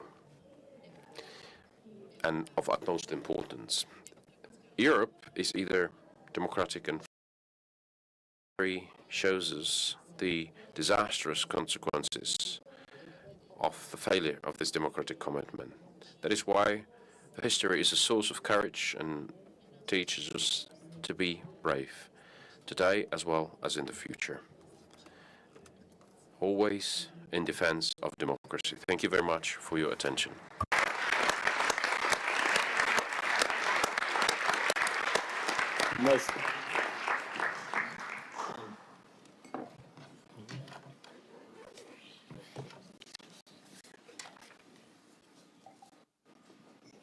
Někdo se asi zapnul, jestli by se mohl vypnout. Velice děkuji vám, paní předsedkyně. So, thank you very much, Madam Speaker. And now I would like to open the first part of the discussion. So, as I have explained already, you can ask for the floor by pressing on the silver button. And if you would like to unregister, what you can do is that you will unregister and then you can ask for the floor again. Now, I have already seen several people asking for the floor. And first, let's stay within the 3 minutes of the maximum speaking time. So the first one asking for the floor is the Speaker of the Croatian Parliament, Mr. Gordan Jankukovic. So you have the floor. Thank you, Mr. Chairman. Distinguished colleagues, first of all, I would like to thank our Czech colleagues to organize this conference. In Prague today, we reaffirm our strong condemnation of Russia's vicious and cruel aggression. We once again send unified parliamentary messages of enduring support to and solidarity with Ukraine. Much like we did in Zagreb past October on the first parliamentary summit of the International Crimea Platform. I am especially glad that Czech Republic has decided to host the second parliamentary summit and co-organize it with the Verkhovna Rada of Ukraine. Ensuring its continuity is extremely important.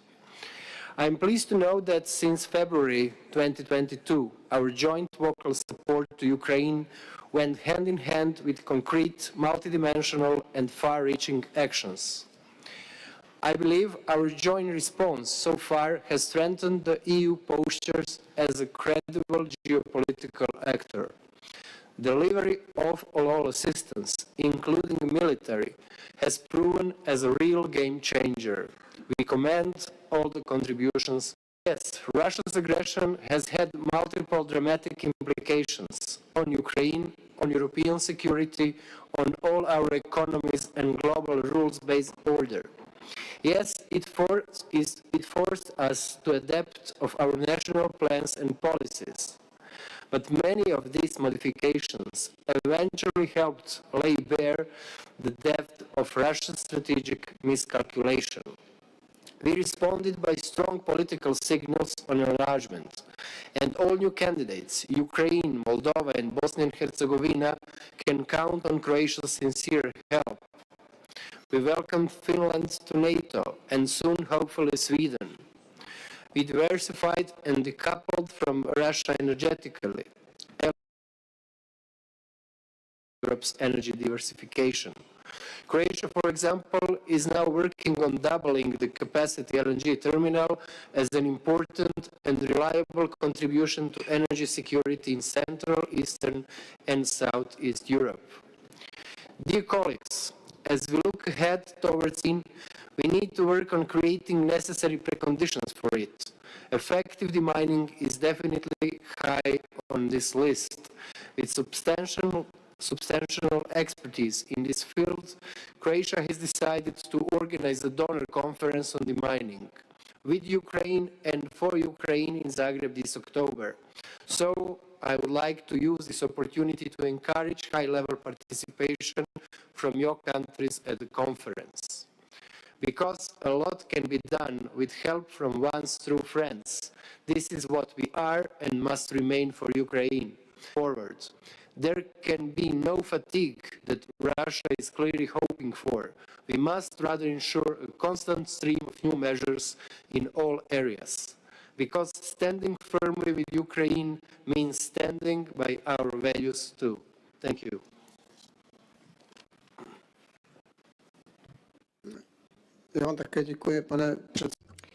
Thank you very much indeed. And now I would like to give the floor to the speaker of the and it will be followed by the Slovenian speaker.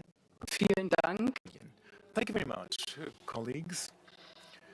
And thank you to the Czech Republic for organizing this conference and for your hospitality. I would also underline that we will support Ukraine and we will continue to support Ukraine as long as it takes for a just and lasting peace, for a free and self-determined Ukraine. We stand united, we stand at Ukraine's side, and we will not be blackmailed, we will make the contrary. We must deepen our cohesion here in Europe, We have to strengthen Europe even more. Also through integration of Ukraine in the European Union. Dear Ruslan, together we fought for the candidate status of Ukraine, and Ukraine is working with great ambition to put into practice its reforms, and we will continue to actively support your country on this path. Our parliamentary support for Ukraine is also particularly close to my heart.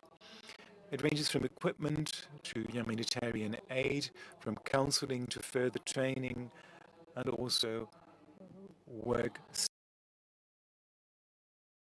Impressed again and again how committed people are to support refugees from Ukraine, and I would like to thank Ukraine's neighboring countries in particular, which are doing an enormous amount of work in this context. Dear Ed, we spent an afternoon together in Warsaw. We went to see children in Warsaw from refugees, and I was very touched by these visits. And I saw directly what is done in these countries for refugees. Colleagues, especially here in Prague, I would like to underline once again that Germany bears responsibility for Europe's security, and we stand by our alliance. I was in the border between NATO and Russia has doubled, and I very much hope that also Sweden will be a member of NATO soon. The Polish ambassador in Germany fit at the eastern flank. Germany for too long has underestimated the threat at its eastern flank. And it is all the more important that we work together, always work together here in this conference. I believe that this conference shows how we parliamentarians can use our possibilities to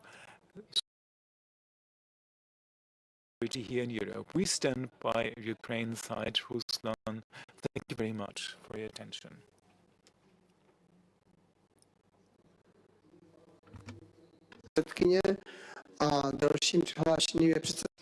Thank you very much of the Slovak National Council, and he will be followed by the Bulgarian representative. So now, Mr. Boris Kolar, you have the floor.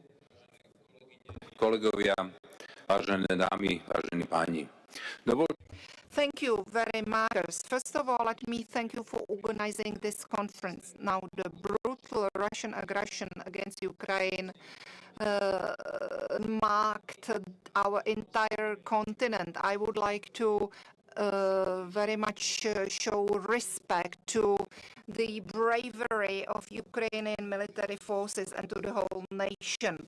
Ukraine was ruthlessly attacked, and it deserves our continuous support and help. Slovakia will continue continuously to support Ukraine in its fight for national sovereignty.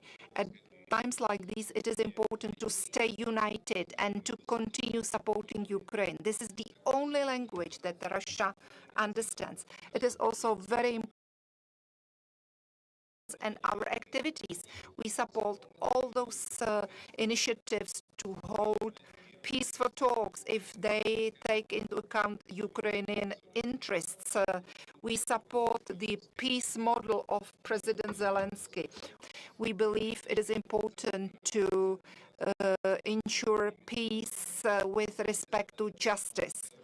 Despite all these military events, we cannot forget about the future of Ukraine. Last year's decision to grant the candidate status to Ukraine was a very important event. However, at the same time, we cannot forget about other countries who want to become members of EU, including West Balkans countries. And we have to. Slovakia welcomes the progress taken by Ukraine in following 7 recommendations issued by the EU, and they have managed to implement 2 of these completely, including anti-corruption reform. However, it is not possible to take any shortcuts and avoid following the rules in the accession procedure, even though, of course, we have to take individual approach to each individual country. However, the continuous implementation of reforms is important. Now, the destruction of Ukraine is enormous. It will take lots of resources. It will take lots of time to rebuild Ukraine. The European Union has to be the main coordinator of Ukraine, and at the same time we believe that it should be mainly funded by Russian assets. Now, the recovery of Ukraine has to go hand in hand with the integration efforts. Experience with Ukraine. We also have to support Ukrainian companies and enterprises. We have to create such conditions that would enable Ukrainian refugees to come back into their country. Now, Russian the energy sector in the EU. Slovakia is taking decisive steps to eliminate its dependency on Russian energy. However, the gas still remains the main commodity significantly. If we manage to decouple prices of gas from prices of other energy resources, it will strengthen the position of the EU, including Slovakia. The energy market in the electricity field is more stable. We believe that the prices went back to where they were before the war. However, we still have to keep in mind, have to try to save as much energy as possible. The EU target when it comes to the proportion of renewable resources. Greenhouse emission reduction can be facilitated by new nuclear and from 55% to 75%. And we believe that the European Union shouldn't allow further discrimination of the nuclear energy. Without the nuclear energy, we cannot comply with these ambitious targets. So we believe that this more support should be given to the nuclear energy, the same support which is given to the renewable resources and other resources. So Slovakia would like to see the increase of investments in the nuclear energy resources. We have to still discuss further details, but we want to see energy neutrality, including the use of nuclear energy.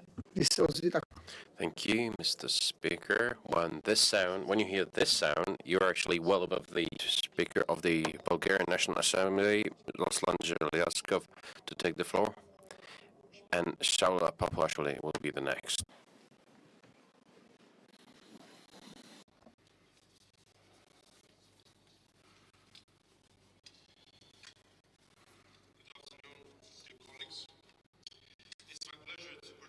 In this conference and share Georgian perspective. Already for over a year, we have lived in an increasingly insecure world with an alarming lawful invasion of Ukraine. Our unified stance in solidarity with Ukraine is crucial to achieve the just peace for Ukraine. This war has once again demonstrated the importance of parliamentary diplomacy in promoting cooperation. I'm glad to see my colleague and friend, Mr. Ruslan Stefanchuk, participating in this important event. I would like to once again reiterate Georgia's support for the sovereignty and territorial integrity of Ukraine, which is firm and irreversible. And suffering. Georgia has experienced Russian aggression throughout the early 1990s and then again in 2008. This continuous aggression resulted in the occupation of 2 Georgian regions and forceful and illegal expelling of hundreds of thousands of people from their homes. Unfortunately, at that time, despite our appeals and warnings, we did not receive adequate response from the West. Fortunately, nowadays, we see a strong, united and effective European response to Russia's aggressive actions. Georgia has demonstrated solidarity with Ukraine not only in words, but also with strong political and diplomatic steps. This has taken place against the background of occupation away from Tbilisi. Georgia faced high risk of possible military escalation while being not protected by NATO security umbrella and not enjoying EU's economic solidarity. And yet, Georgia has actively used its one vote on international fora in support of Ukraine. Dear friends, this is a time when the European Union should fully realize its role as a geopolitical player and support sovereign choice of countries historically belonging to the European family. Recognition of Georgia's European perspective last year opened a new chapter in our relationship with the European Union as we have embarked on an EU membership road. Georgia remains a reliable partner and a security ally of the European Union, and we hope that our progress will be duly assessed and properly rewarded. Last year, Georgia was left without the candidate status, thus being separated from the association trio. Now, it is crucial and important to avoid similar negative differentiation any longer this year, as such differentiation risks empowering our common ill-wishers and leaving the region vis-à-vis the aggressor unprotected. Georgia is not only a recipient of European security and economic benefits as a partner country, but also increasingly contributes to the European cause, including by providing essential support to the EU CSDP missions in Africa. Now, Georgia is a that might serve as the safest and shortest route for alternative energy supply to the European homes. We stand ready to continue working with the European Union on enhancing connectivity in the Black Sea to open up alternative routes of energy supply, freight transportation, and digital connection to greater European resilience. Dear colleagues, in current geopolitical situation, times for front doors and an open doors are over. In turn, bold steps are needed, coupled with strategic decisions, that the European Union will fully reassess its role and importance too. These steps and decisions will play an important role in shaping future European architecture. I hope that by the end of this year, we will celebrate Ukraine's victory and restoration of territorial integrity, but also for Georgia and European Union's candidate status and starting accession negotiation as another historic step in extending Europe's stabilizing security and economic effect in the wider region. Thank you.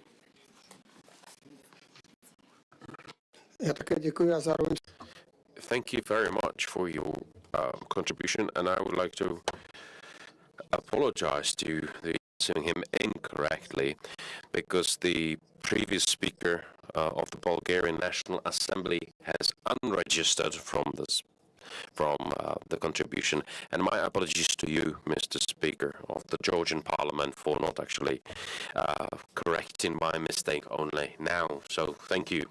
And now I would like to ask the Deputy Chairperson, Edita Estrelas, from the Portuguese Parliament to take the floor.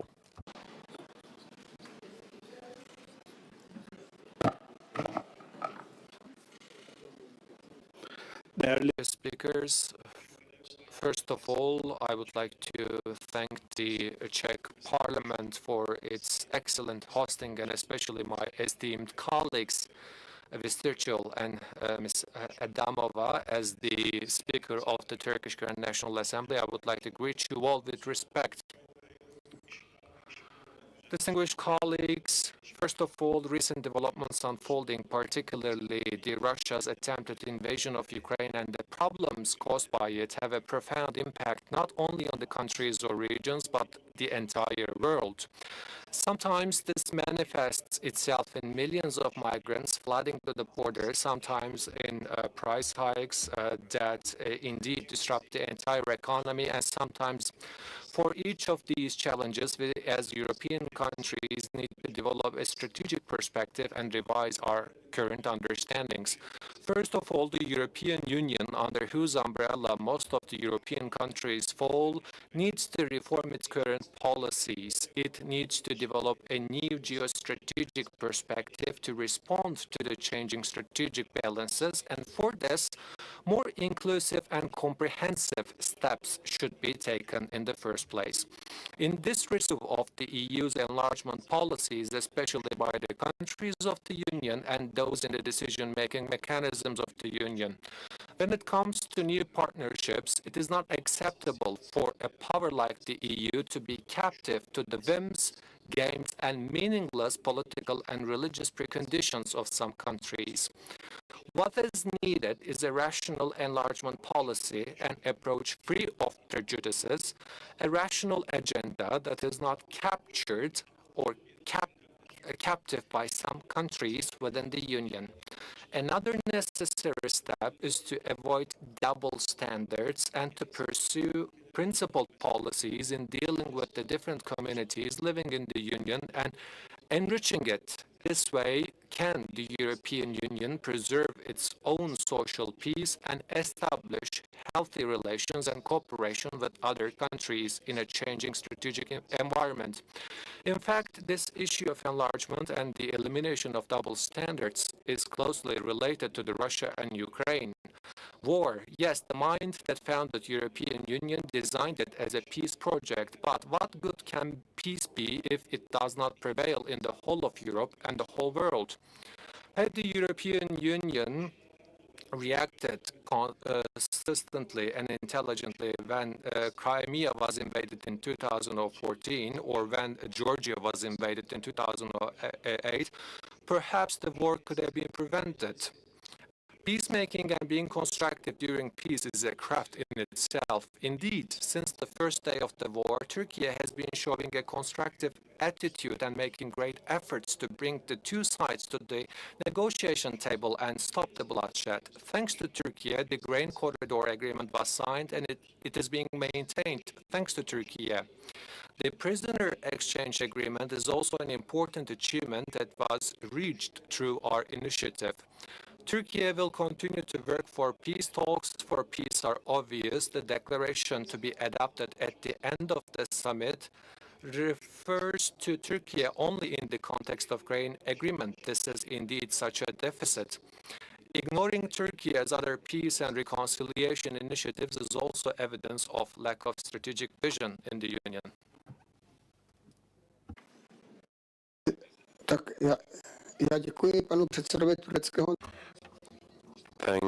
I'd like to thank Mr. Stefanchuk, the President of the Great Turkish Assembly, and now I'd like to ask Anita Demetriou to take the floor.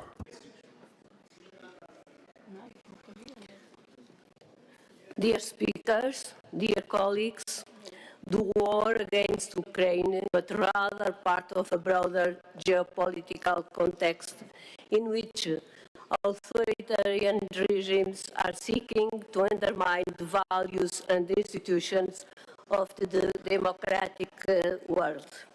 Russia's aggression is the ultimate example of the extent of this trend. As parliamentarians, we are bound to uphold the values and principles of democracy, human rights, and the rule of law. When facing an increasing aggressive and belligerent Russia, the defense of these values requires that we further our collective action and cooperation at the European Union level, starting with the European tool for promoting democratic values, economic development, and stability in our region. The war against Ukraine, as well as Russia's ongoing destabilization efforts in Georgia, Moldova, and other countries' collective security. We must therefore remain committed to supporting these countries on their path towards closer integration with the European Union. The conflict in Ukraine, security for the European Union. Russia's has used its energy resources as a political weapon in the past, and we must ensure that we are not reliant on Russian energy supplies.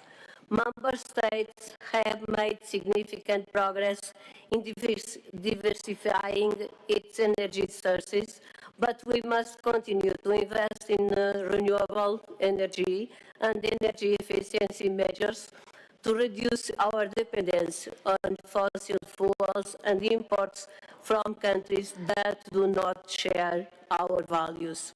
Finally, as speakers, we have a responsibility to let this crisis fade into the background to be normalized as another ongoing concern.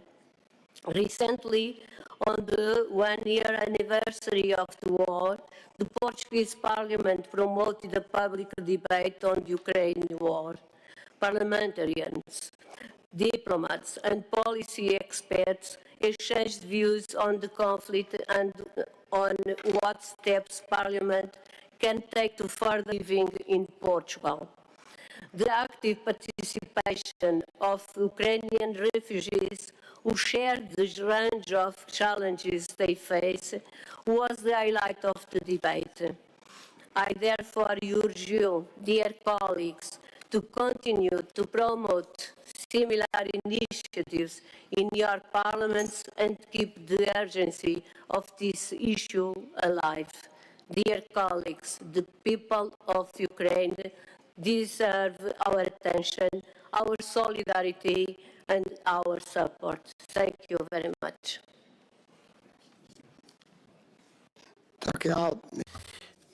First and foremost, thank you, the Deputy Speaker of the Portuguese Parliament.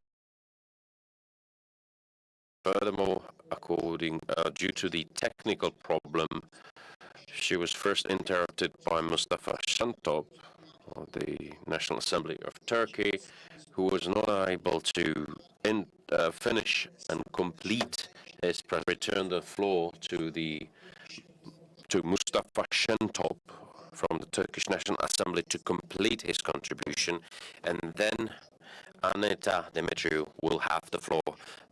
Mr. Mustafa Şentop, please complete your presentation. Prosím, Mustafa Şentop, předseda. Mustafa Şentop, the Speaker of the Turkish National Assembly. So I kindly ask you to complete your Mustafa Şentop now, and then followed by Anita Demetriou, please.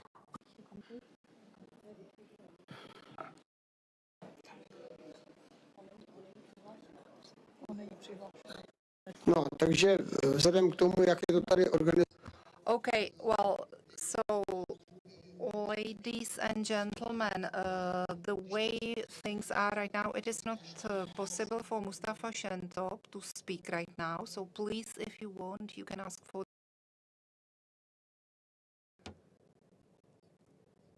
Yes. Yeah, you have to ask for the floor again, please.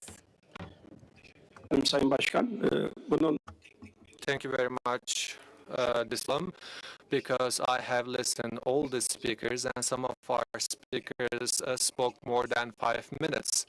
As you know, we don't turn on the microphone, so our microphone has been turned on. That's why we started speaking. So my speech is intended being disrespectful, and I do accept that it was a technical glitch. So I have a couple of sentences left. I will finish and conclude. From the first day of the war, Turkey has been striving for peace and actually works for stopping the bloodshed. And thanks to Turkey, the Grain Corridor Agreement has been undersigned, and thanks to Turkey, this agreement has been also extended. At the same time, the prisoner exchange agreement is also another important achievement that was reached through our initiative. So, while our efforts for peace are obvious, the declaration to be adopted of the grain agreement. This is wrong. Ignoring Turkey as other peace and reconciliation initiatives is also evidence of a lack of strategic vision in the Union. Distinguished speakers, what is happening in Ukraine teaches us real lessons on many issues and gives us clues on how to design the future. As long as you.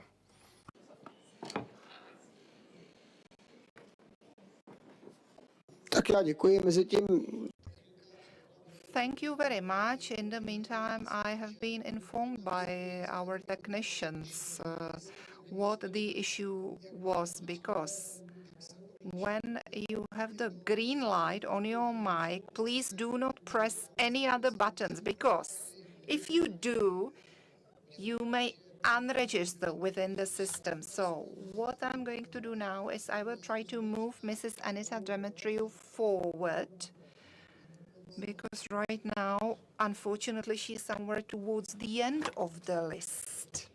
But I did manage, so please, Mrs. Anita Demetriou. Colleagues, what a great pleasure and opportunity to be here today in Prague among these exceptional leaders to discuss about the future of Europe and the future for all of us. More than a year ago, the world woke up to the Russian invasion in Ukraine. Decisively, we have stood firm on the side of the Ukrainian people who are fighting not only for the defense of their country, but also for the defense of international law and our common European values and principles, which have been invaded at the same time. Russia's invasion of Ukraine does not simply pose an accidental threat to Ukraine. It's a primary challenge to European and global security setting of profound consequences, not only on the issues of conventional security, but also aspects such as energy security, a fast-moving refugee situation, food security, and many more.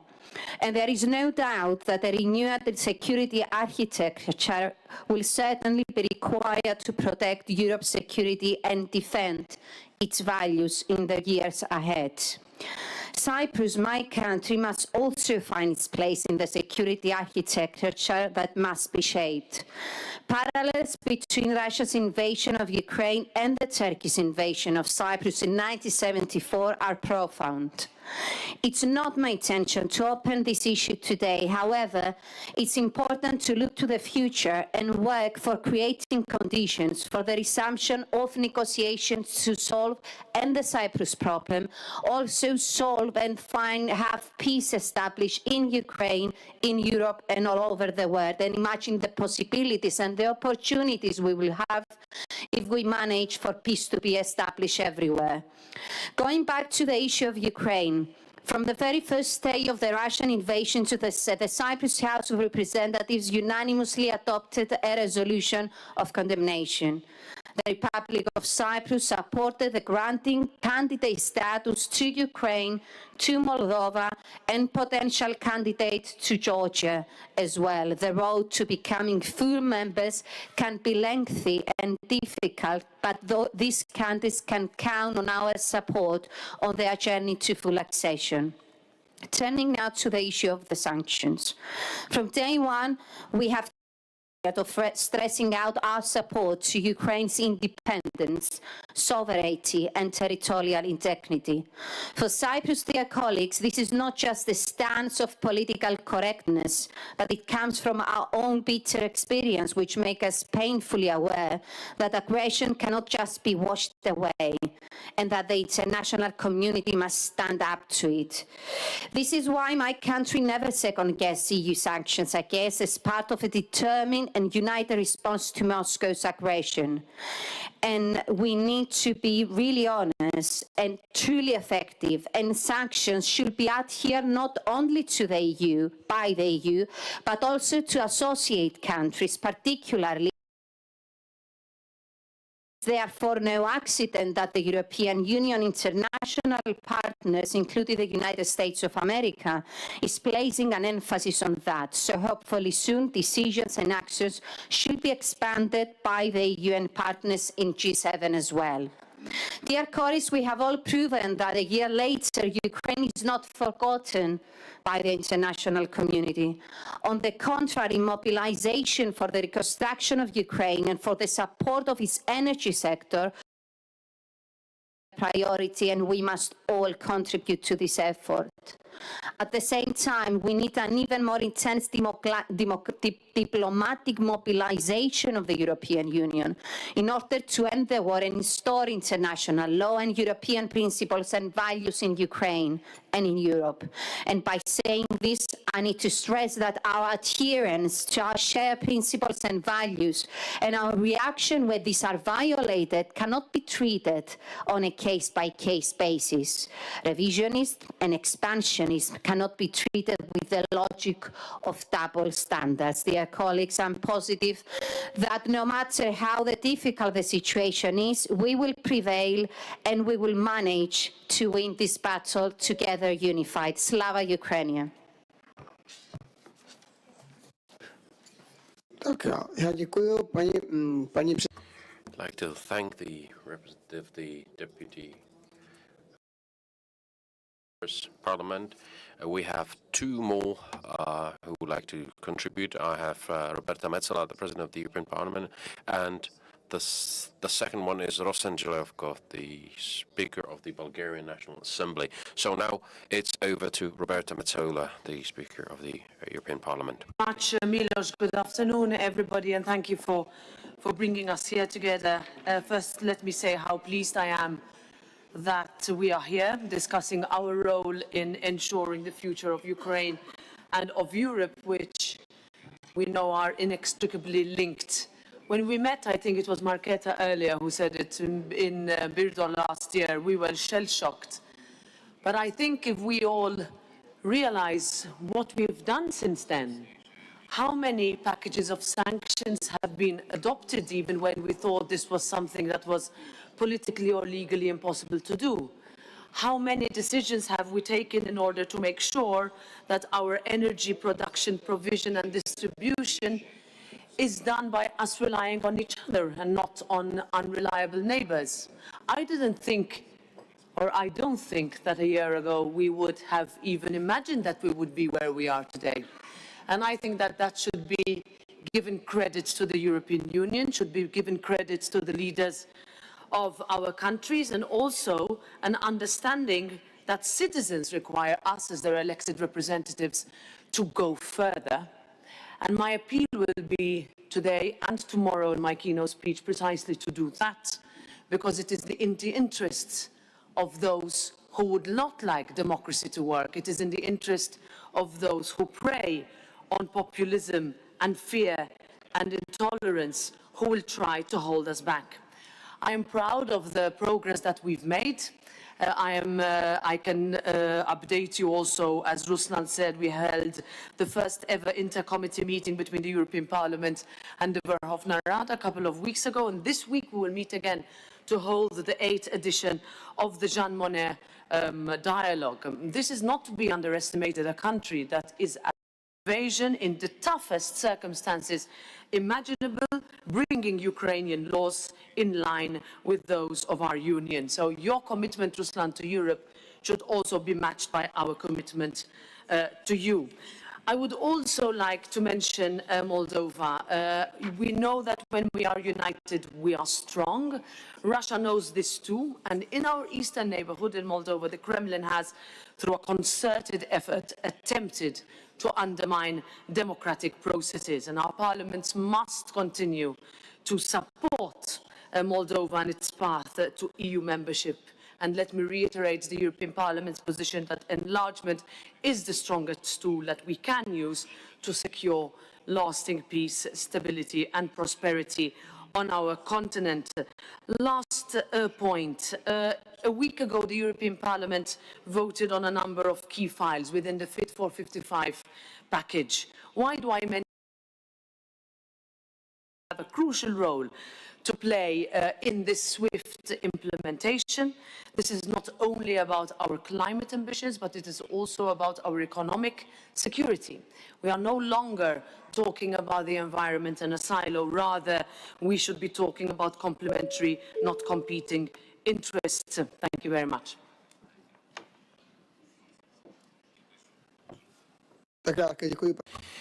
Thank you, President, for your contribution. And now it's over to the Speaker of the, or President of the National Assembly of Bulgaria, Rosen Zelakov, and then Jan Antony Bryan can take the floor. Скъпи колеги и приятели. Ladies and gentlemen, colleagues and friends, let me start by congratulating our hosts for the wonderful organization of today's forum. I listened attentively to the message of the special guest, our colleague and friend Ruslan Stefanchuk. I would also like to echo the messages of the keynote speakers, our colleagues from Poland, Sweden and Spain. I realize once again how unified and resolute we need to be in seeking solutions to the challenges ahead of us.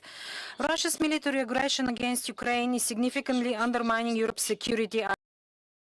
We had to take difficult decisions, being fully aware that our country's citizens were the ones bearing the burden. Colleagues, none of us has any illusions that we are facing a prolonged war, and the only rightful move is to continue to support Ukraine with all the means we have, with military, humanitarian and financial assistance, with political support for Ukraine's international initiatives, and with in-reserve support for the EU-oriented choice of Ukraine. Ukraine's resilience is crucial at this point of time. The war triggered a number of crises on a regional and global scale: energy, food, humanitarian and economic crisis. Close cooperation with NATO allies and like-minded countries supporting the rules-based international order is essential for the success of the EU policies in response to the Russian aggression. Enhancing EU's resilience, especially in terms of energy security and maintenance of critical infrastructure, is another important highlight of the EU common response. We should continue the long-term cooperation with all reliable partners in order to ensure the liquefied natural gas and pipeline gas supply to the EU through the EU Energy Platform for voluntary joint purchase of gas, liquefied natural gas and hydrogen. We need practical application of the first pilot joint purchases as quickly as possible. One particular area that requires special attention are investments in electricity grids. Currently, they are far below production from renewables tenfold, and still this would amount to nothing if we don't have the grid to sustain their massive inclusion in the system and the needs of accelerated electrification of buildings, transport and industrial sectors. We are currently working intensively on a number of projects to tackle in particular this challenge. It is a fact that at the moment and for some years ahead, we need and will need gas to balance the energy systems, especially the ones with high percentage of renewables. Bulgaria has the necessary capacities to contribute to the provision of stable, reliable and diversified gas supplies to the EU. We have initiated the project String, a project consistent with those and the decarbonization objectives, which could provide up to 20 billion cubic meters of gas per year by 2027 from Azerbaijan to Central, Western and Southern Europe via Bulgaria, Romania, Hungary and Slovakia. Colleagues, a strong and unified European Union means security and prosperity for our citizens, and every initiative in favor of stability, security and peace is an invaluable investment for future generations. Slava Ukraini. Thank you, Mr. Speaker. There's one thing I did not assume to be problematic, but many of us, when we are actually used to speak in front of the others, we are actually used to press the button. When you do that, you actually unregister from the call. From the right to speak. So sorry for this arrangement, from the technical arrangement. So we have a technician. I would like to ask Mr. Petsik to get up, and those of you who have unregistered, unintentionally obviously, please see the technician.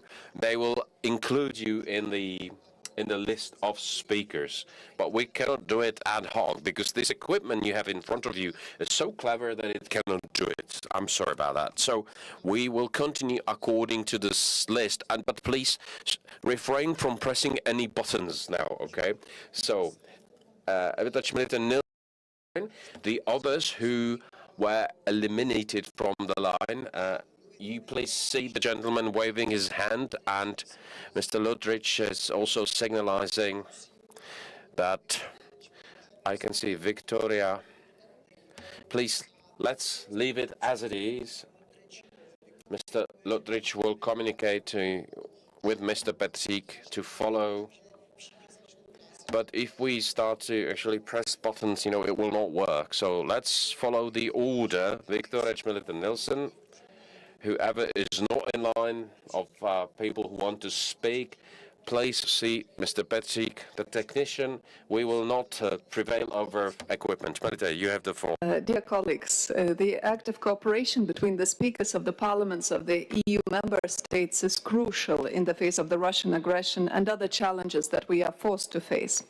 The times are so tense and the challenges so fundamental that it calls on the speakers to be as active and to resume or assume a leadership position more than ever. And I'm sure that our colleague Ruslan Stefanchuk, the Speaker of the Verkhovna Rada, will agree that the resolutions we adopt in our parliaments in support of Ukraine, in calling for sanctions on Russia, matter. One of the recent decisions by Lithuanian Parliament was community to ban Russian and Belarusian sportsmen from participating in the international tournaments and Olympic Games. This topic matters since it is increasingly obvious that participation of Russian, Belarusian athletes, even under a neutral flag, will be used by Putin and Lukashenko as a means of propaganda, as a means of information war, and as a so-called proof to show that there are no real sanctions and that life is returning to normal. And of course, we must not let that happen. Some may point out that such resolutions are not as tangible as leopards or patriots, but as we know well, the parliaments in democracies are the place that initiate the political processes that lead to actions by our governments. And I believe that the role of our parliaments is also particularly important in terms of helping Ukraine on its EU path. While we know that, obviously, in case of Ukraine, Moldova, Georgia, the process is merit-based, we also should not ignore the fact that right now we have an excellent window of opportunity. And if there are any shortcomings in Ukraine's preparation, an incentive for us to double up our efforts and help Ukraine bring its legal, economic, political and social systems in line with the EU's criteria as soon as possible. Many things have been said on reconstruction, so I will just add shortly that it is very important that the cost, the burden of reconstruction does not fall on the shoulders of Ukrainians or the supporting international community, but that we keep to the principle of aggressor pays. Russia is committed to a long-term strategic confrontation with the West, and it is bringing in other countries, such as Belarus. The Belarusian regime remains existentially dependent on Moscow. Putin's recent announcement on the deployment of nuclear weapons in Belarus is an attempt by Russia to intimidate and fuel doubts in the West over support to Ukraine. We must not give in to such intimidations. At the same time, we should take the long-term confrontation seriously, and we should take, of course, our defense and security very seriously. As many of the speakers of the parliaments present here wear both the EU and NATO hats, I would like to invite you to the Vilnius pre-NATO summit event for the speakers. It will take place June 1st, 3rd, and I hope we can discuss the agenda of the NATO summit. That will be as important as ever. Thank you very much, Madam Speaker of the Lithuanian Parliament. And now I would like to give the floor to Marko Lodrich, the Speaker of the Slovenian National Council. Ladies and gentlemen, dear colleagues, Russian aggression against Ukraine is not only a direct violence of its sovereignty, but also a clear attempt to destabilize the entire region. Indeed, the conflict can have devastation consequences not just for the countries directly involved, but for the entire region.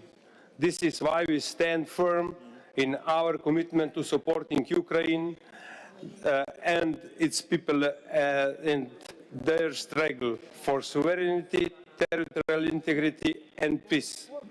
The EU has responded to the crisis in Ukraine with determination and resolved defense of our shared values of democracy, human rights and the rule of law.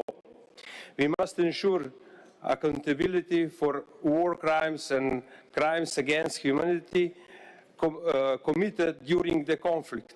To this end, we strongly support the establishment of the International Crime Tribunal to investigate and prosecute those responsible for these crimes.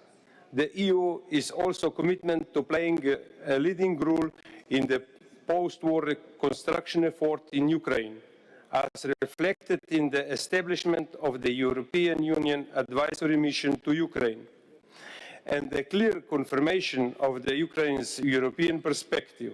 However, the responsibility to aid and support Ukraine doesn't lie only with the EU instruments, but is an inherent responsibility of each and every EU member state. I would also like to add that the EU enlargement has been and continues to one of the most successful foreign policy efforts in modern history, bringing peace, stability to people across Europe.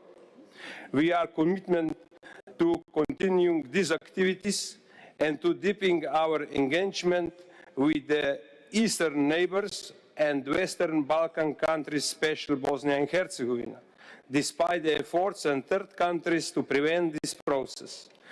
Even when we don't agree on each and every solution, we must remember that the reason of European family was created, and for those very reason we have to keep this family together and work closely. We must continue to work towards a peaceful resolution of this and other possible wars. We must stand together in defense of Ukraine and its people. Dear colleagues, we have to ask ourselves, how can we stop the war in Ukraine? We call on Russia to immediately and completely stop the military activities on Ukraine's sovereign territory and to work towards a peaceful resolution of the conflict. Thank you for your attention.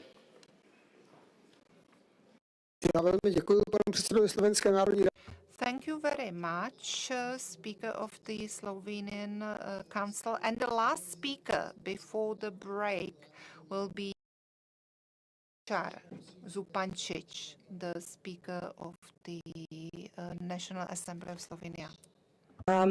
Thank you also to our President of the National Council. I will only add some things that I believe it is important for you to hear. First and foremost, Slovenia strongly condemns the unjustified and illegal Russian aggression against Ukraine. This is a clear violation of international law principles. On that note, I'm really glad to inform all you distinguished colleagues that from the 15th to the 26th of May this year, the diplomatic conference to conduct formal negotiations of the MLA Convention, this is the Mutual Legal Assistance and Extradition Convention, will take place in Ljubljana in Slovenia. We expect that it will result in the adoption of the MLA Convention that will establish global cooperation mechanism for the investigation and prosecution of the most serious international crimes such as genocide, crimes against humanity, war crimes and other international crimes. I believe this is very important with the view of the Ukrainian war. We believe that adopting such convention is one of the key steps in addressing these issues. So I very warmly the Ministers of Justice and Foreign Affairs to come to the conference and to give their valuable content so that we do adopt this convention and use it accordingly. Another thing that I would like to mention is I would very much like to thank Madame Batet-Lamagna and Madame Vitek for their presentation.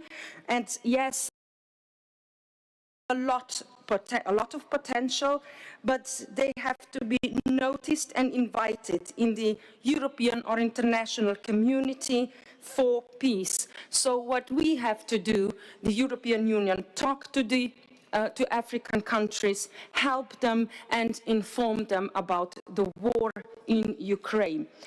So I also warmly welcome the initiative of Madame Vitek, who said that that Poland will invite the ambassadors from Africa and talk to them about the war in Ukraine, because I believe that we can share valuable information. And another thing, we, the Union and the broader international community, must stand together in order to reach just and lasting peace. And I believe this is very important, my dear colleagues, because we do not talk of peace a lot. This will only be achieved if justice is served and the accountability of the Russian regime for the crimes committed in Ukraine will be ensured. So there's only one question I would like to add lastly. Since unfortunately the withdrawal of the Russian forces is not yet in sight, maybe there could be a particular country or international organization that could act as a potential mediator. This is just for you to think and to advance towards peace, because peace is what we want. Thank you very much.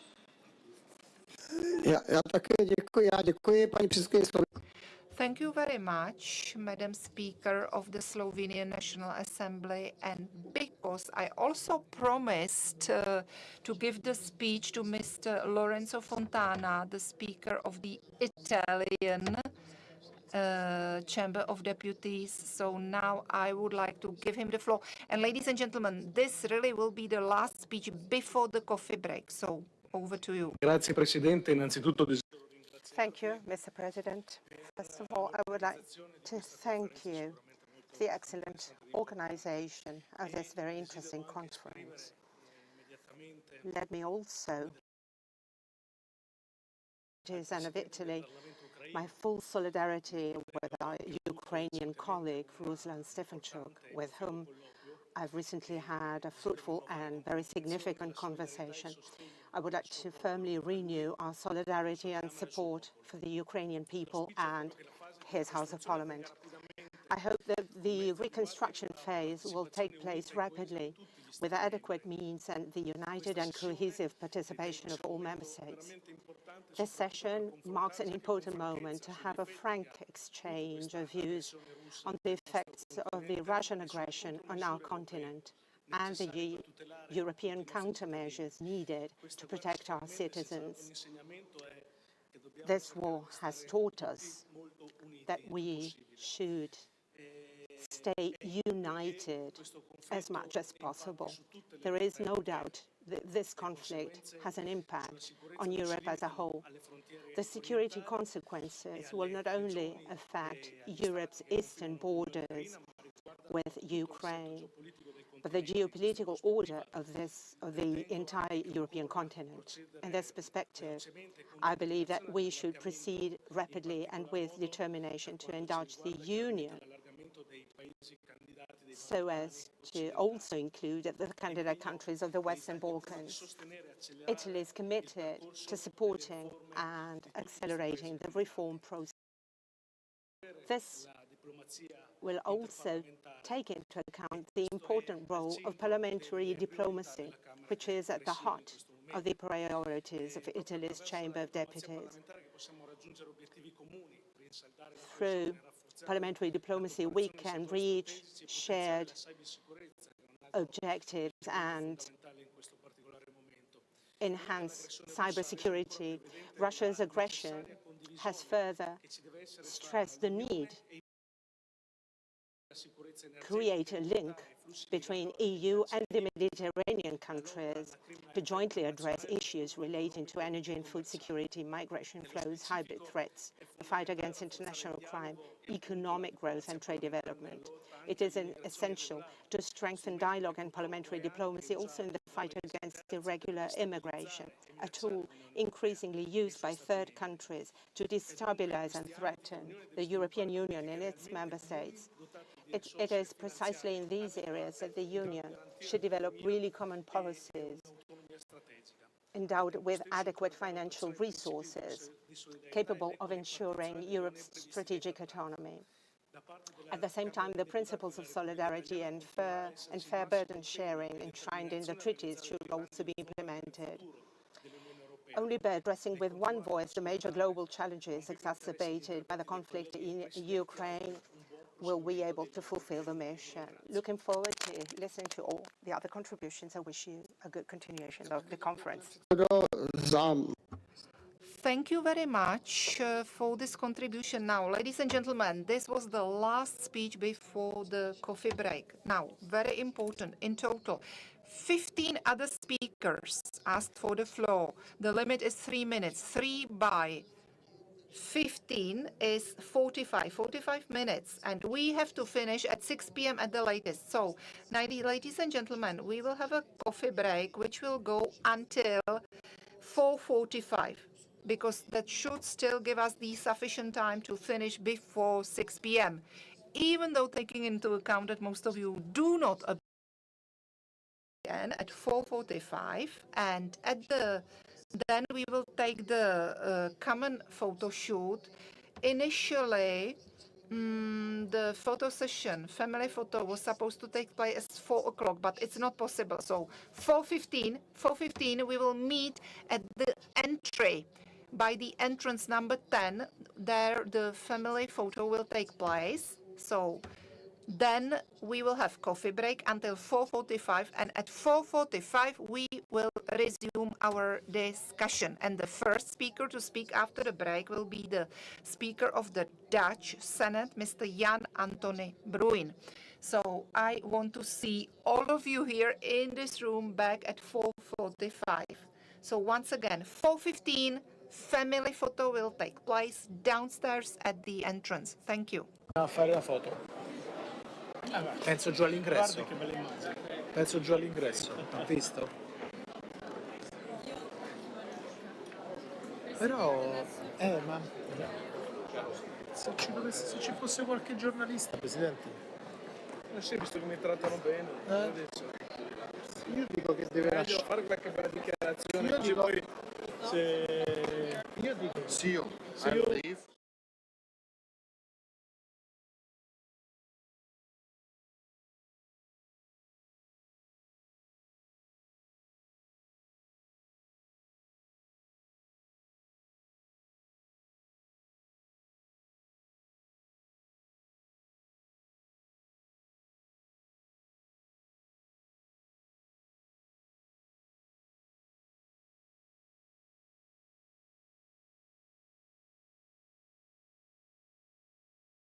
Of course. Thank you. Thank you. See you soon. Thanks, sir. Andiamo, qua le cose sia per l'emendamento che per questo. Però ma ci ha aiutato molto anche la segretaria generale della Ministra, che aveva un problema simile, è venuta di persona.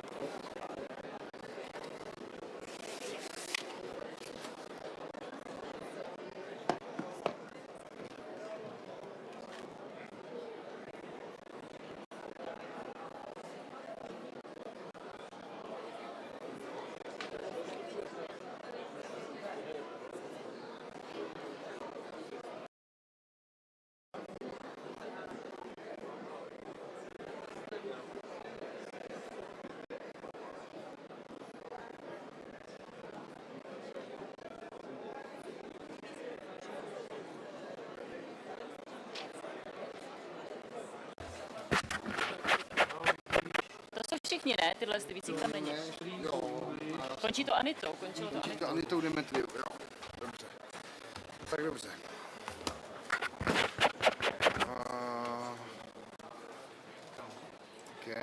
jdu říct jenom Milanovi, ať si nelekne. Hlavně ať si to schválí, že to budeme dělat teda, jo? Ale já jim to jdu říct, oni to schválí.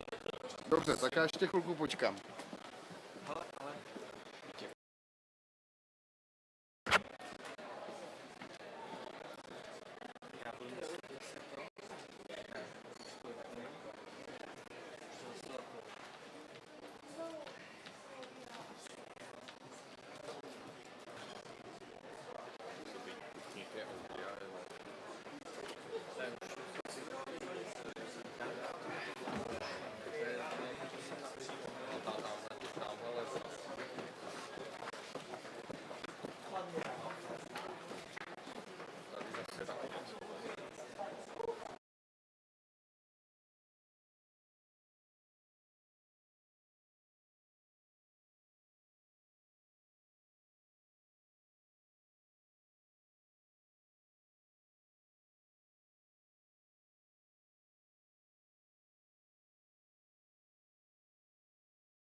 and it is your turn, you do not press any button, please, because you have registered.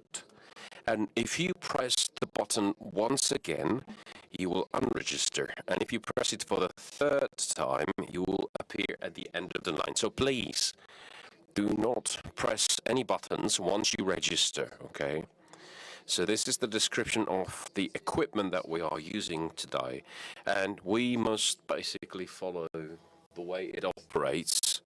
And we shall try to respect those instructions in order to keep your place in the line. So we have 16 speakers registered. Some of the speakers would like to speak again, and as we do not have any set rules, well, I feel that the most just approach is that those who want to address us for the second time are actually put on the at the end of the line or waiting list, because I think, in my opinion, being the chair of this meeting, those who have not expressed their opinions should have the right of wait, and this is the system I will follow. So, with your permission, I'd like to proceed with our deliberation limit.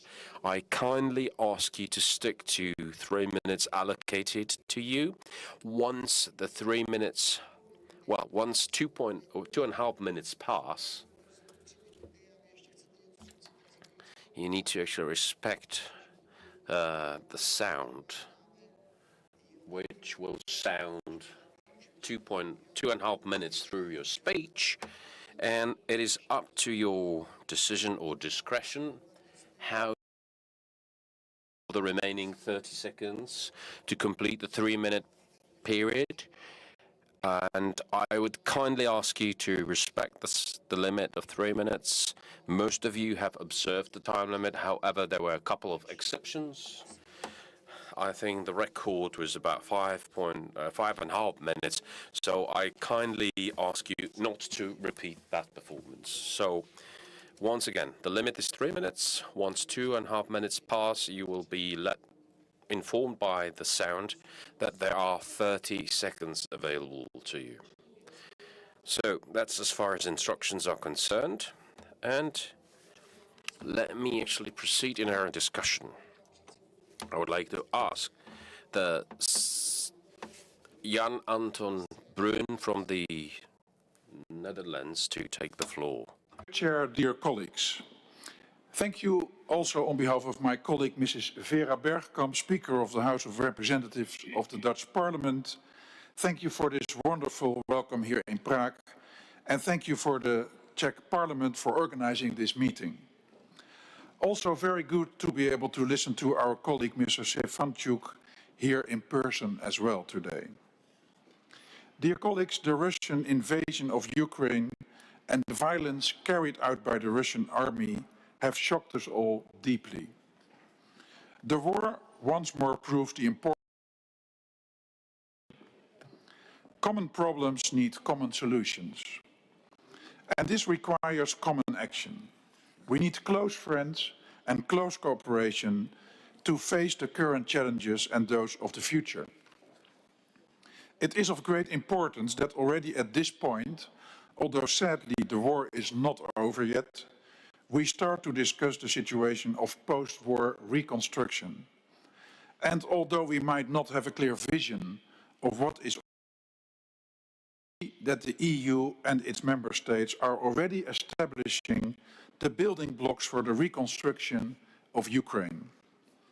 The war has affected the work of Ukraine's state institutions in unprecedented ways, ranging from the destruction of infrastructure, displacement, loss of staff, and disruption of the regular working processes.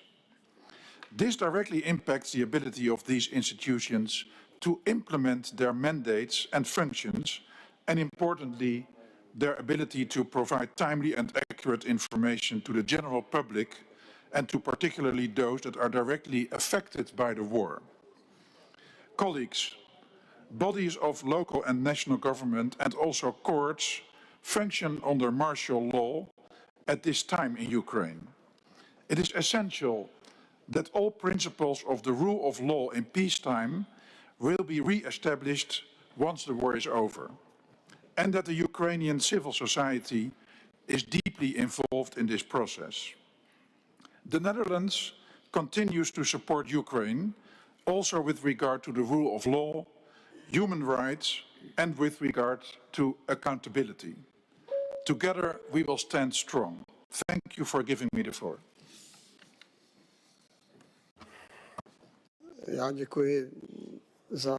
Thank you very much for being actually obedient and respecting the time, Mr. Speaker. And the next one is the Wolfgang Sobotka. Kollegen, liebes Präsidium. Colleagues, Ukraine is a victim of the aggression of Russia, and we support Ukraine against the backdrop of this unprovoked war, which has caused suffering for Ukrainians. With this war, Russia not only violated the international law, but has also put into question the entire security architecture. Ukraine, as we have already said several times now, is not only defending its own country and its own existence, but also our European values. Our political and financial support for Ukraine is of utmost importance for Austria. As you know, Austria is neutral from the military point of view, but it is never neutral from the political point of view. We have always uttered clear statements, have had a clear position for the independence and territorial integrity of Ukraine.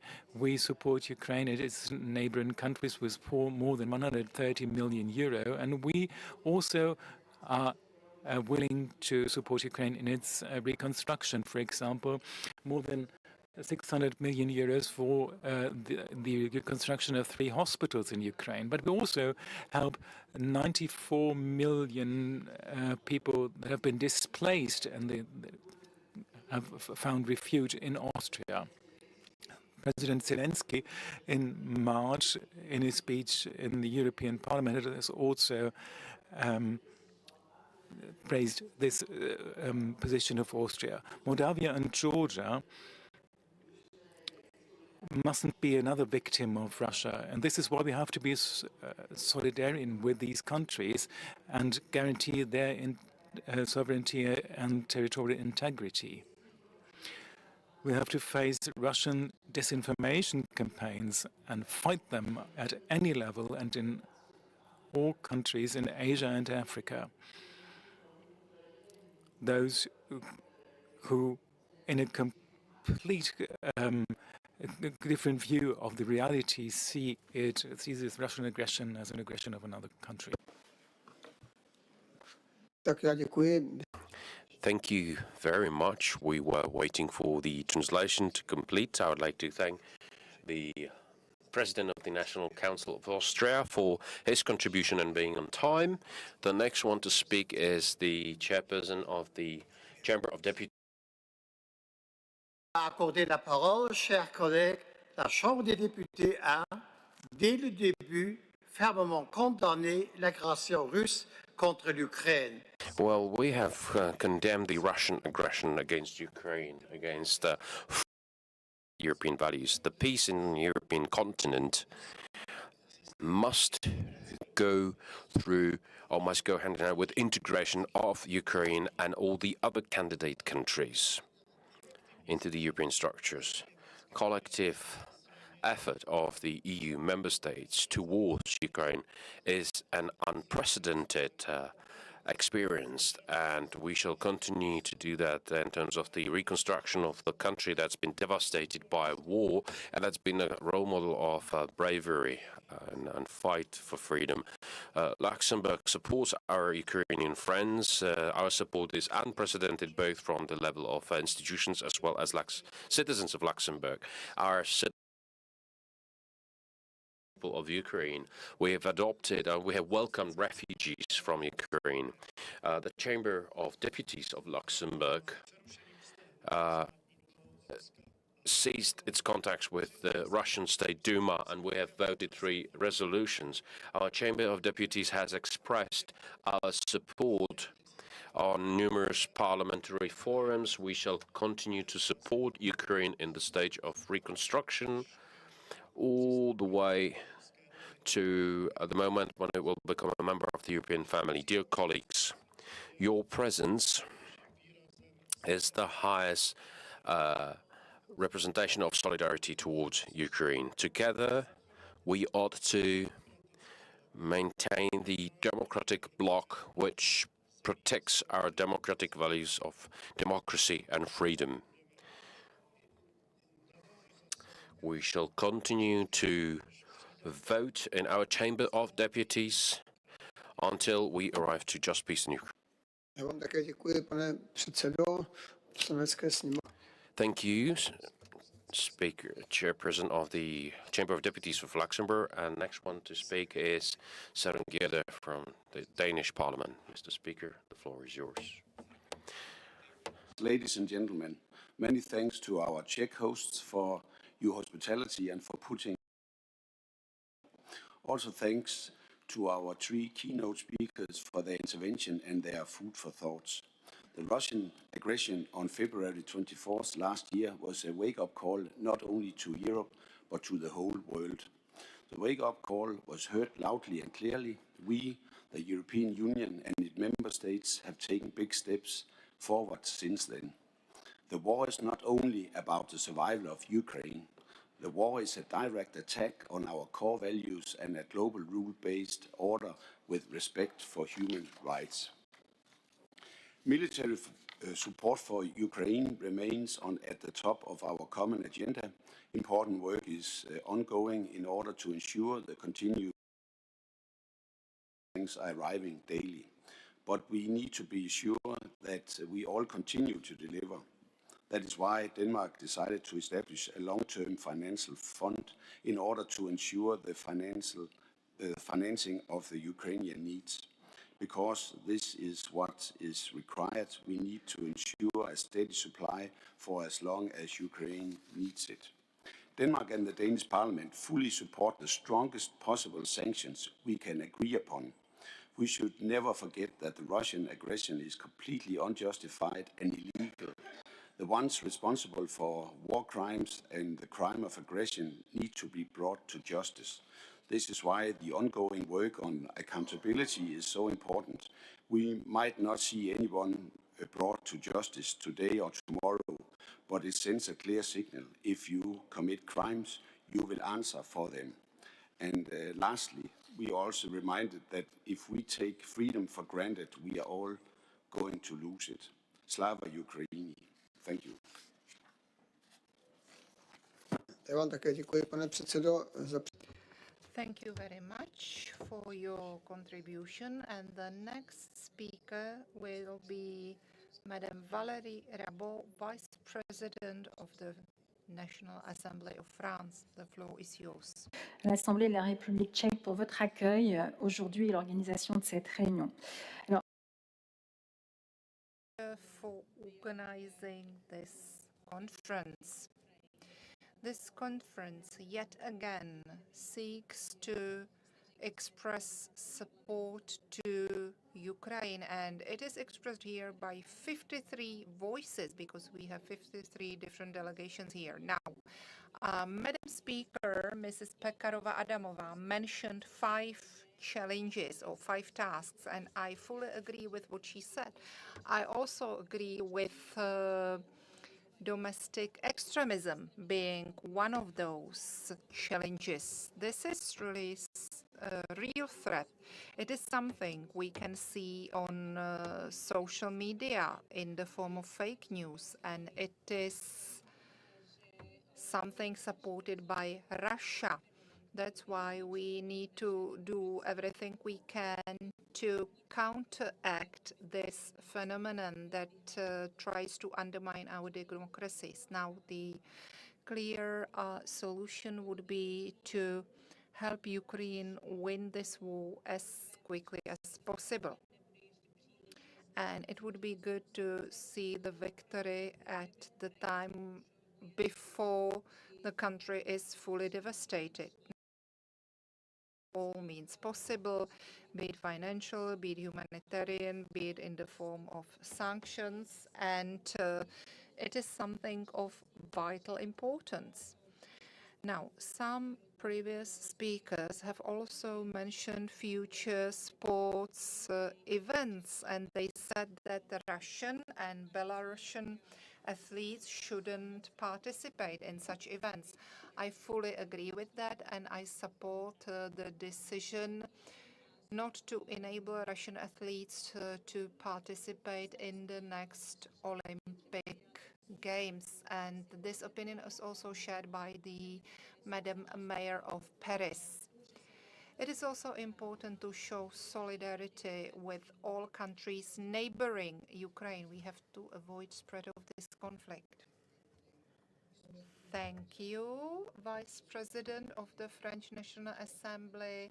And the next speaker is the chair of the Latvian Parliament, Mr. Edvards Miltons. Hospitality of the city of Prague. Colleagues, I feel a lot of like-mindedness around the table. The discussion is an encouraging demonstration of European unity. We all recognize that the Russian aggression has shattered basic premises of the security architecture in Europe. We understand the existential nature of the right for rules-based order globally. That is what drives all of our countries to provide all the assistance Ukraine needs for as long as it's necessary. That is our imminent priority, to help Ukraine strengthen its fighting capability to push the Russians after the whole Ukrainian territory. Colleagues, in 2002, in this very particular room, NATO leaders decided to invite Latvia and 6 other countries to join NATO. Latvia's president at the time, and his speech here in this room, thanked NATO leaders for their courage and wisdom to restore justice and give Latvia a chance to enjoy the full sunshine of the liberties and rights the NATO has been defending for so long. 21 years later, we are here discussing restoration of justice with regard to Ukraine. Today, more than ever, we need the same courage and political uncertainty in Europe. We did not want to be left out in the outer darkness, and we would not wish it to happen to any other nation.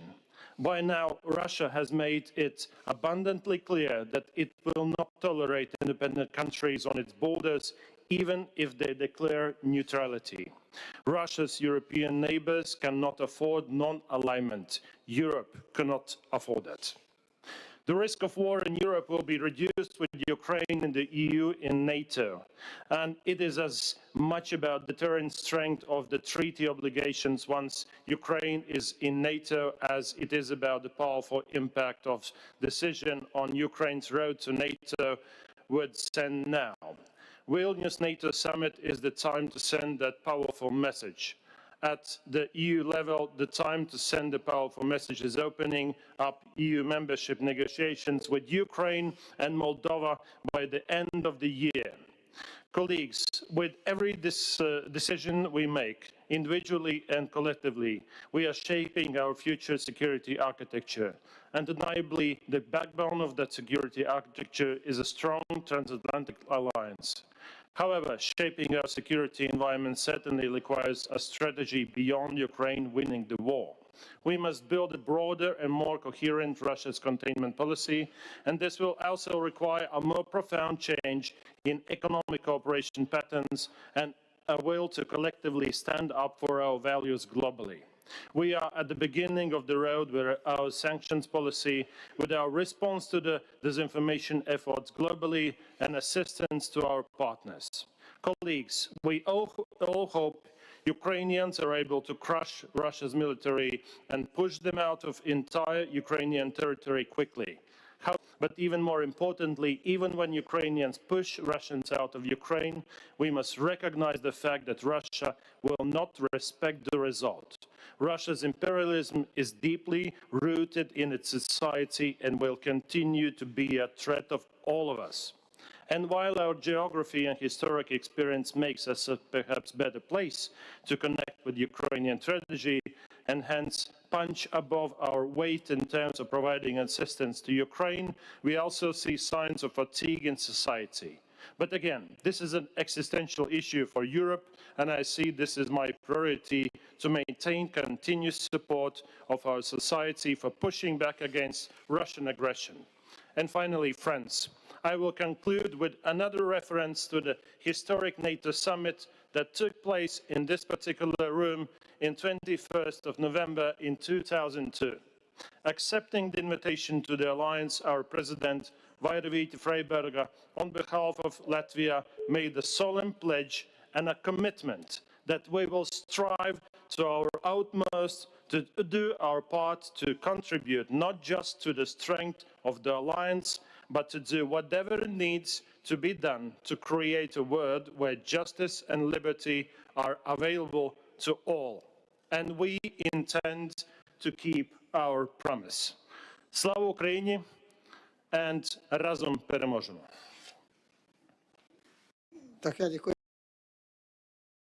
Next to speak is the chairperson of the Foreign Affairs Committee of the French Senate, Jean-François Le Pen. Please, Mr. Chair. La présidente qui s'est absentée, Madame la présidente du... Mr. President, President of the European Parliament, I'd like to thank the Czech presidency for organizing this meeting with all the hospitality that we have experienced so far. 14 months ago, Russia has invaded Ukraine, and this aggression is ongoing. We are still regretting new wounded, new deceased, and the people who have gone to exiles. The Senate has approved the interparliamentary resolution that actually condemns this aggression. It calls for territorial integrity, and it fully supports the sanctions as well as the Ukrainian nation. And we have adopted many refugees on the occasion of the 20th International Conference on Foreign Affairs, Security and Policy, which took place in Paris. On the second day of the invasion. Ever since this day, the European Union has never stopped in any of its formats, humanitarian, military and financial, to show its support, full support to the Ukrainian authorities and nation. This is also reflected on the parliamentary levels. Gerard Larcher, the president of the Senate, with whom I represent, in June 2022, he received Rada of Ukraine in France. He has visited Ukraine himself, and I have accompanied him. And on the 1st of February, he received Speaker Stefanchuk, who actually delivered a speech in the French Senate. One of chairperson of a foreign legislative body has addressed the French Senate. The Senate has actually approved the first resolution on the 7th of February 2023, which actually highlights the need to fight the to prosecute the perpetrators of the military crimes. On the 17th of April, we have actually approved a resolution protesting against the kidnapping of Ukrainian children by the Russian aggressors. These atrocities must come to an end, and we have to document these criminal offenses in order to be able to punish the perpetrators. The European Union can significantly contribute to doing this. The Senate has finally concluded a protocol on cooperation with the Ukrainian Verkhovna Rada. This bilateral protocol shall develop mutual cooperation of both parliamentary structures in the interest of both parties, and it shall also complement the process of the candidate status of Ukraine by transferring knowledge and best practices in the European affairs. We are fully in support of making sure this protocol bears its fruit and contributes to consolidation of democracy while allowing integration of Ukraine to. Thank you very much, Mr. Chairperson. Thank you for observing the time limit as well. The next one to speak is the first deputy of the Finnish Parliament, Mr. Juho Eerola. Mr. Deputy Speaker, the floor is yours. Chair and honorable speakers. In my opinion, almost everything which is important has already said, and I'm maybe not gonna repeat it all, but maybe a couple of words. First of all, I would like to thank for this opportunity to take part in this debate. It's a great pleasure for me to be here with you as a newly elected Vice Speaker of the Finnish Parliament. Actually very fruitful to hear your speeches. And I would also like to thank Mr. Chairman Ruslan Stefanchuk and the keynote speakers for your words. Let me align myself with the previous speakers on their strong condemnation of Russia's military invasion in Ukraine. Let me assure you that you really can count on our support as long as it takes. As long as it takes. And for me, it's very important, even personally, because the place where I'm living in southeast part of Finland, and from my home, it's just under 70 kilometers to Russian border. And if I look the map of Ukraine, and I watch same kind of places which have same distance to border, I can name place like Luhansk and Donetsk. They have same distance to border than I have. And that's why, for me, it's very clear that we really have to continue supporting and helping Ukraine. Share this same opinion. Thank you.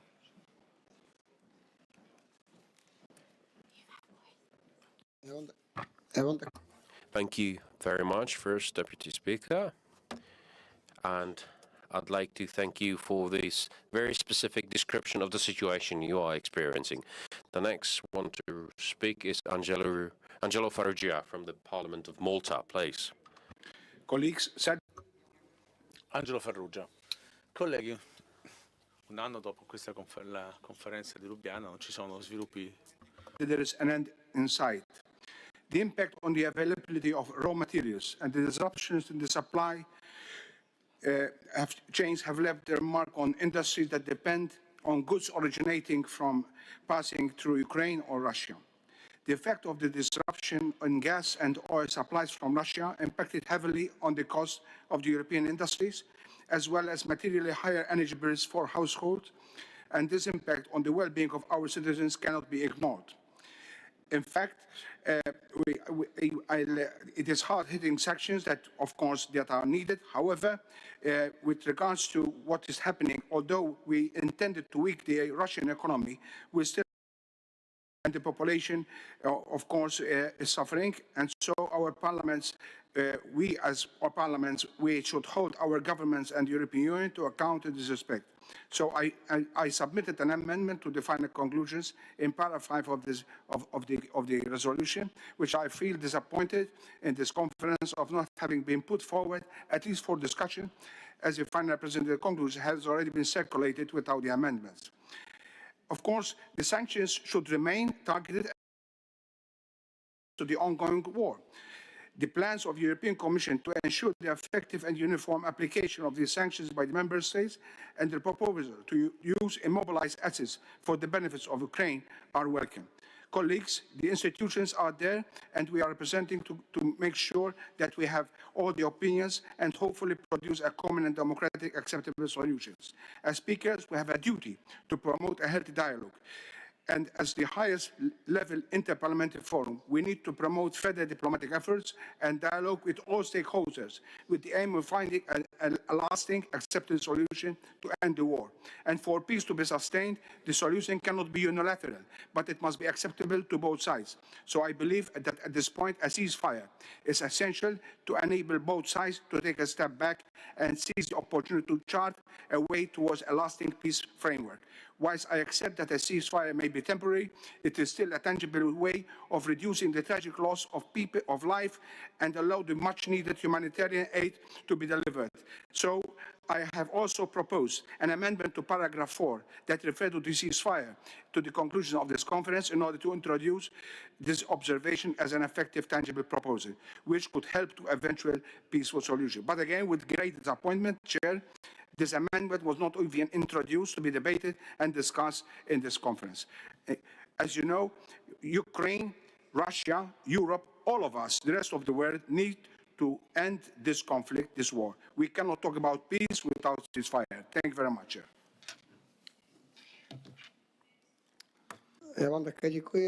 Thank you very much, Mr. Speaker. And I have to say that Troika has dealt with all the proposals. We will have a discussion about the conclusions of the presidency tomorrow. Next one to speak is Stefanchuk, Deputy Speaker of the Hungarian Parliament. Tisztelt Ország, a háború kitörése óta elítéli Oroszország katonai agresszióját Ukrajna ellen. Kiállunk Ukrajna területi integritása és szuverenitása mellett, a közös uniós álláspontnak megfelelően. Thank you very much. Hungary strongly condemns the Russian aggression to Ukraine. We support sovereignty and the territorial integrity. And we do not acknowledge the results of referenda organized by Russia in the Ukrainian occupied territory. Hungary strongly supports Ukraine. We have provided great financial assistance, and we have been also providing enormous humanitarian aid. We have received lots of refugees since the beginning of the war. 4 million Ukrainian refugees arrived into our country. Now, the national interest of Hungary is the strong, sovereign Ukraine that will enable a free life even for minorities such as Hungarians and others living at the territory of Ukraine. We have seen also signs of strong anti-Hungarian campaign in the territory of Ukraine, such as mass releases of Hungarian teachers. Now, this is a problem. The Russian aggression did not start with the first fire, but it started when the Russian politicians started to question the existence of the Ukrainian nations and of the Ukrainian language. So in this way, all EU countries have to stand side by side next to Ukraine. It has been already back in 2015 when Ukraine, however, started questioning the existence of national minorities, their existence, languages, and it started introducing some legislation against these minorities. So when is the EU going to protect the rights of national and language minorities living at that territory?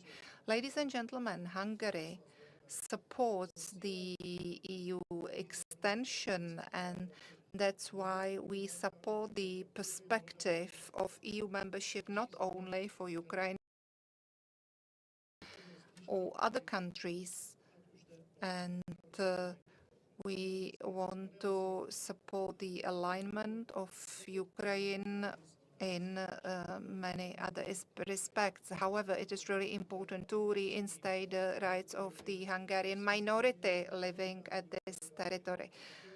Let me also mention humanitarian corridors for grain that have been reinstated by the Hungarian government, among others. However, some of these measures are undermining farming and agriculture in the territory of Central Europe. Thank you. So we have heard the speech delivered by Mr. István Jakab, Deputy Speaker of the Hungarian Parliament, and now I would like to give the floor to Mr. Masud Garakani, the President of Norwegian Parliament. Parliament for the warm welcome and hospitality at this meeting here in Prague. Let me also say that it is extremely important that you are present today, Mr. Stefanchuk, and thank you for traveling to Prague. It is vital that we hear about the situation in Ukraine directly from you, President Zelensky, and other Ukrainians, about your needs and how we best can help you in your brave and heroic fight. The war in Ukraine has clearly demonstrated the importance of European cooperation and unity, as well as the crucial role of parliamentary democracy. In March, the Norwegian Parliament adopted a new 5-year support program for Ukraine amounting to 7 billion euros, called the Nansen Support Program. It was launched in Parliament in February, with President Zelensky taking part digitally. The program for Ukraine includes military support and humanitarian to support reconstructions of Ukrainian society when this becomes possible. Funding under the program may also be used to provide civilian support to Moldova because of the war. As part of the program, the government has proposed to channel 22 million euros through the European Peace Facility in 2023. The political agreement has broad support in our parliament and entails a commitment beyond the next election. In doing so, we are making it clear that rather than providing short-term assistance, Norway is committing itself to a long-term engagement in support of Ukraine. Thank you for your attention.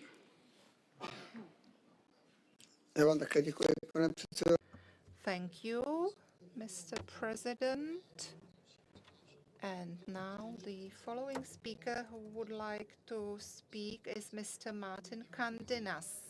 Donc, je souhaite d'abord profiter de cette occasion pour vous remercier au nom. Thank you very much. I would like to take this opportunity to thank you on behalf of chambers of the Swiss Parliament. I thank you for your hospitality and for the excellent organization of this conference. Ladies and gentlemen, the European Union is our main partner, be it in the field. However, we also share the same values, such as democracy, human rights, and the state of law. The EU response to the Russian aggression was a clear proof of unity at the times of hardship that undermine the security architecture in Europe. Switzerland strongly condemns this aggression. We believe it is necessary to cease all military actions in the territory of Ukraine, and it is important that Russian forces leave this country as quickly as possible. However, neutral doesn't mean we have no opinion or nothing to say. Now, Switzerland has also adopted all the sanctions taken by the EU. We have also received lots of Ukrainian refugees. Since the beginning of the war, we have received some 75,000 people, and we have delivered more than 400 million euro in humanitarian aid. Switzerland wants to continue with such commitments side by side with the European Union. As you know, this conflict cost thousands of people's lives, and the damages are enormous, and it will require long-term commitment on our side. We have to ensure proper, strong political process. This is something that Switzerland started back in 2022 when the principles of recovery were discussed. So we believe that Lugano principles can be seen as the basis for that, and we greatly welcome the upcoming conference organized by the UK in June. We as speakers of the parliaments have to do all we can to mitigate the drastic results of this war, and we have to ensure peace and stability in the future. So I would like to say this is the way to take. This is how we should face these challenges. Thank you very much. And the next speaker is the Sir Lindsay Hoyle. Speaker, and can I say thank you to you and Madam Speaker, the Czech Presidency, for the invitation to join the Parliamentary Conference and to be reunited with friends. I was greatly encouraged by the remarks of Chairman Stefanchuk of the Ukraine Rada.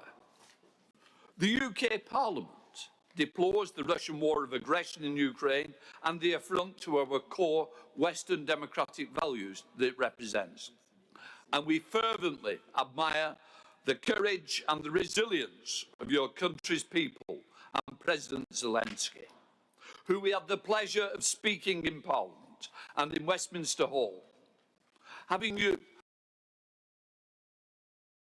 alongside speakers from capitals of Europe sends a message of solidarity so clear that the most determined Russian Twitter bot will be unable to confuse it. I hope that UK's commitment to the Ukraine speaks for itself. We have committed 2.3 billion in military assistance to the Ukraine so far, the largest commitment of any country except for one, and pledged to matching assistance in 2023. We host a training programme, Operation Interflex, which aims to train 30,000 new and existing Ukraine personnel by the end of the year. Our committees have been so vocal supporters of calls for a special tribunal to prosecute the Russian crimes of aggression in Ukraine, including via a June 2022 statement with chairs of 8 European Foreign Affairs Committees and members for and shaping 2 economic crime bills, which provided for more rapid sanctioning of Russian institutions and individuals in the weeks of the invasion. And of course, we mustn't forget the horrendous acts against the people of Ukraine, the raping of women, the murder of children. This will not go unanswered. We must ensure that war crimes are brought. We must stand together. We must be united in the prosecution of the Russians that have caused the hurt, the death, into a sovereign country that only want to exist with democracy. How dare they do this? They have no rights, and we will be looked upon. And let us say this when we look in the mirror tonight. Say to ourselves, is there more we can do? We must stand with Ukraine. We must show solidarity. And I say, Slavia Ukrainia.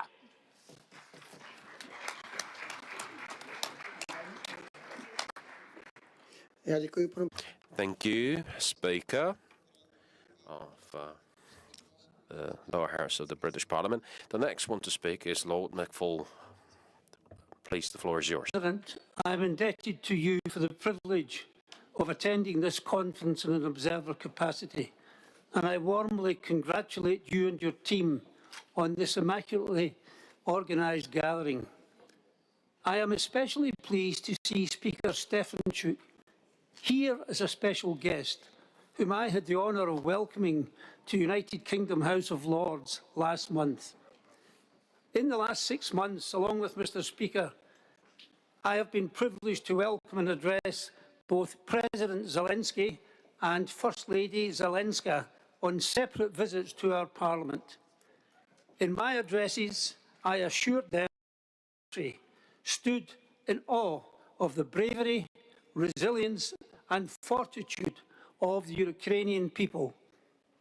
Mr. President, in a complex, unpredictable and fractious world, effective leadership is at a premium. It requires vision, steadfastness and presence. Without doubt, President Zelensky and his colleagues have demonstrated such qualities in abundance. His iconic declaration early in the conflict to the aggressors that, and I quote, "We are here," unquote, namely, we will never retreat, must be, nay, our message and motto of solidarity with Ukraine until justice and peace for our continent and indeed the world prevails. Thank you. Thank you very much, Lord Speaker. And this is the end of the list of speakers who spoke for the first time. And now I'd like to actually go for the second round, and the Mustafa Şentop, the Speaker of the Turkish Assembly, is next to speak. Esteemed President, dear colleagues, actually I wouldn't want such, but I have to answer the groundless and unlawful accusations of the representatives from the Greek Cypriot administration against Turkey. As we have repeatedly stated, comparing Turkey's 1974 peace operation in Cyprus to an invasion by Russia is nothing but a cheap distortion of the facts. Turkey, by using the rights of the guarantor country in the Zurich and London Agreement establishing the Republic of Cyprus in 1959, went to protect her kinsmen from a massacre and established peace and security on the island. The 1974 intervention is in accordance with international law and required by the 1959 Zurich and London agreements. Today, many Greek Cypriots also say that the massacre and the genocide that Turks were subjected to before 1974 was wrong. In the next process, both Turkey and Turkish Cypriots convey to their interlocutors that they are ready for a just solution. As a matter of fact, as seen in the referendum held under the auspices of the United Nations in 2004, Turkish Cypriots approved the solution, while the Greek Cypriot side rejected the will for peace and coexistence between the two communities. By the way, to their commitments to the Turkish Cypriots. Essentially, what I want to say is that the fact that these allegations can still be talked about here is a proof of what I said in the previous session, that the EU meetings were captured by such unrealistic and deep-rooted approaches that the EU was prevented from developing a strategic view. Thank you very much. Já také děkuji, pane předsedo Tureckého národního shromáždění. Thank you very much, Mr. Speaker of the Turkish Parliament. And the next speaker who would like to take the floor for the second time is Madam President of House of Representatives of Cyprus, Mrs. Anita Dimitriou. Thank you, Mr. President. What a surprise to have an intervention after my speech by Turkey. Surprise, surprise. Well, let's keep it clear. An invasion is an invasion. An occupation is an occupation. A cruelty is a cruelty, nothing less, just a clear violation of justice and international legal order. So any intervention using the same rhetoric like Russia cannot be approved. And dear colleagues, please remember that we have a responsibility for our compliance with our norms and principles, for the same responsiveness in every situation to avoid double standards policy if we really mean than we want for peace to be prevail and be safeguarded. Thank you so much. Já vám také děkuji, paní. Thank you. Now, Mr. Mustafa Şentop has asked for the floor again. However, I will only give you the floor for a very, very short response. And because we are running out of time, I will ask you not to have this debate between the two countries, because this is not going to be, this is not the subject of this conference. I really do not want to see it continue in this way. So finally, one more. Well, we didn't say anything to the Greek Cypriot administration. They provoked on us. They verbally attacked on us. That's why we responded. As you know, it is a tradition to give the point of order after such provocations in the parliaments. In 1974, on 15th of July in 1974, there was a coup in Cyprus, and the pro-Enosis gang carried out this coup in the island in order to annex Cyprus to the Greece, and they have massacred thousands of Turks in the island. As a result, Zurich and London agreement granted Turkey to be one of the three guarantor states, and in line with the international law, Turkey had to. No bloodshed was present in the island, and peace prevailed. Thank you. Já děkuji a ještě. Thank you, and okay, as expected, Madam President of the Cypriot House of Representatives, Madam Dimitriou. Who has the right to intervene in a sovereignty country? I really cannot. In 1974, a third country invaded my country, like in 2022, Russia invaded in Ukraine. At last, let us not bear with such behaviors in international legal order. And at last, let's say things with their name. We are asking for peace, stability, and security for Cyprus, for Ukraine, and the rest of the world. And any such cruelties cannot be approved or cannot be justified with any rhetoric. Thank you so much. Já také děkuji. Thank you very much. So, now we have the Speaker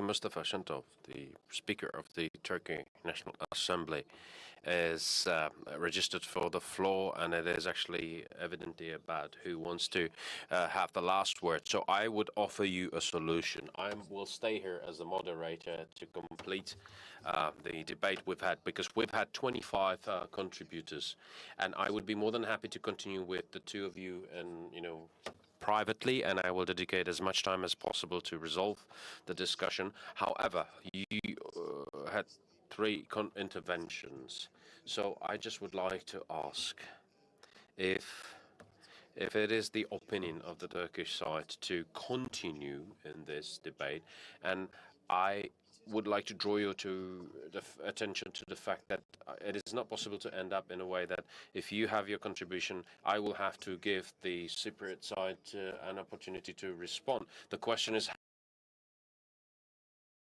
kindly ask you again. I can see that the Speaker Mustafa Shentov did not withdraw his registration for the floor. We all mentioned that compromise is important. So last attempt, I would like to draw your attention to the fact that Mr. Shentov, you have the floor. If the Speaker of the Cypriot Parliament is actually requesting the floor, I will have to give the floor, but I have to do that. Request the floor, you will not be given the floor again. And if you want to communicate with your counterpart through my person, I will do that, of course. Well, the representative of the Greek Cypriot administration, we didn't provoke her. We are here to discuss the Russian and Ukrainian war, and my speech was all about Russian and Ukrainian war. They wrongfully accused Turkey, that's why I had to respond. But if she continues to do that, then we have the right to respond, of course. Maybe her age is not old enough. She says that there are no international rules, but Zurich and London agreements require Turkey as the guarantor state. United Kingdom, Greece, and Turkey are designed as the guarantor state. Within the framework of this guarantor state, the independent Cyprus Republic was founded, and the constitution grants bi-communal structure, and three countries are the guarantors to protect it. The 1959 agreement is still in effect, so by using this status as the guarantor state, Turkey Turkey intervened in the island in order to prevent massacres on the Turkish people, we can discuss later on.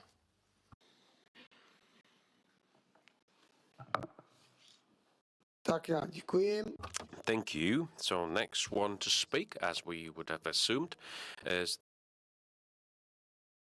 And then we have the Speaker of the Polish Senate, Tomasz Grodzki. So, Madam Speaker, the floor is yours.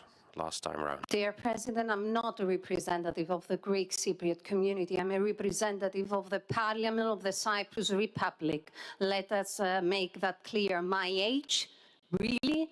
Are we having sexist behavior in this room and we're accepting that? My age?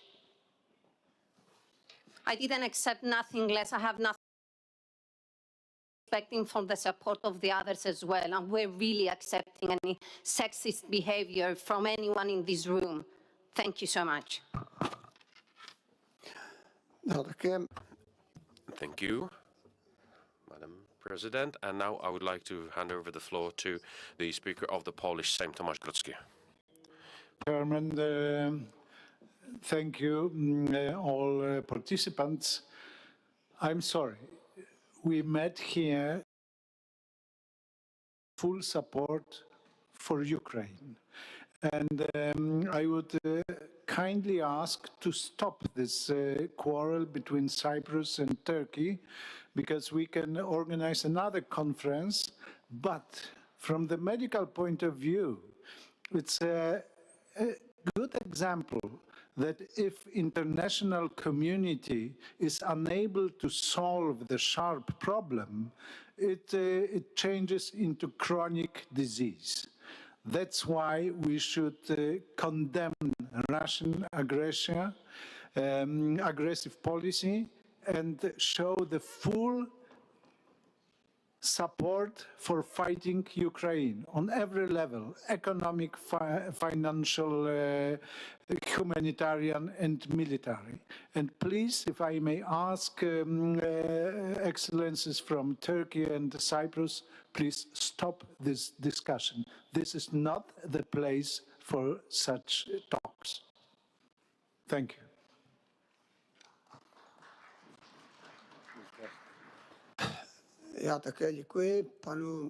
I'd like to thank the President of the Polish Senate, Marszałek Grodzki. Thank you for your appeal. I can see that the Turkish side has not accepted. And being the presiding officer of this conference, I have to join the plea and the pledge. I would kindly ask all of us to refrain from personal attacks. This is not a part of the discussion, and I accept like a peaceful resolution of this debate. Otherwise, I will end the debate. Thank you very much. I didn't say anything sexist. All of them are the witness which dates back to 1959, so I didn't say any word which was sexist at all. Since there is so much misunderstanding in here, in a meeting where actually the Russian and Ukrainian war is discussed, this shows us the capacity of misunderstanding. Thank you very much. Thank you. I can see there are no more registrations for the floor or requests for the floor. So I'd like to thank you that we have arrived to the conclusion, thus allowing us to return to the main topic of the first day of our conference. It is 6 to 6. Our program was set to complete and to be finished by 6 o'clock, which is just about right. I'd like to ask for a very fruitful debate in most of the cases.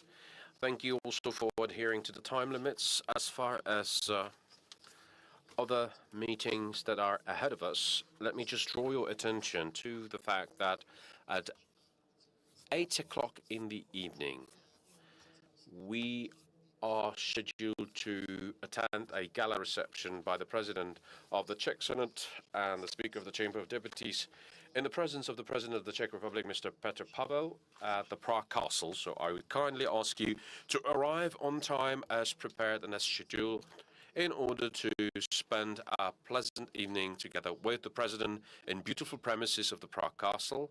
As far as tomorrow's program is concerned, we start at 9:30 sharp, with the main topic being the role of the European Union in global cooperation of democracies and the issue of EU member states' dependence on totalitarian regimes.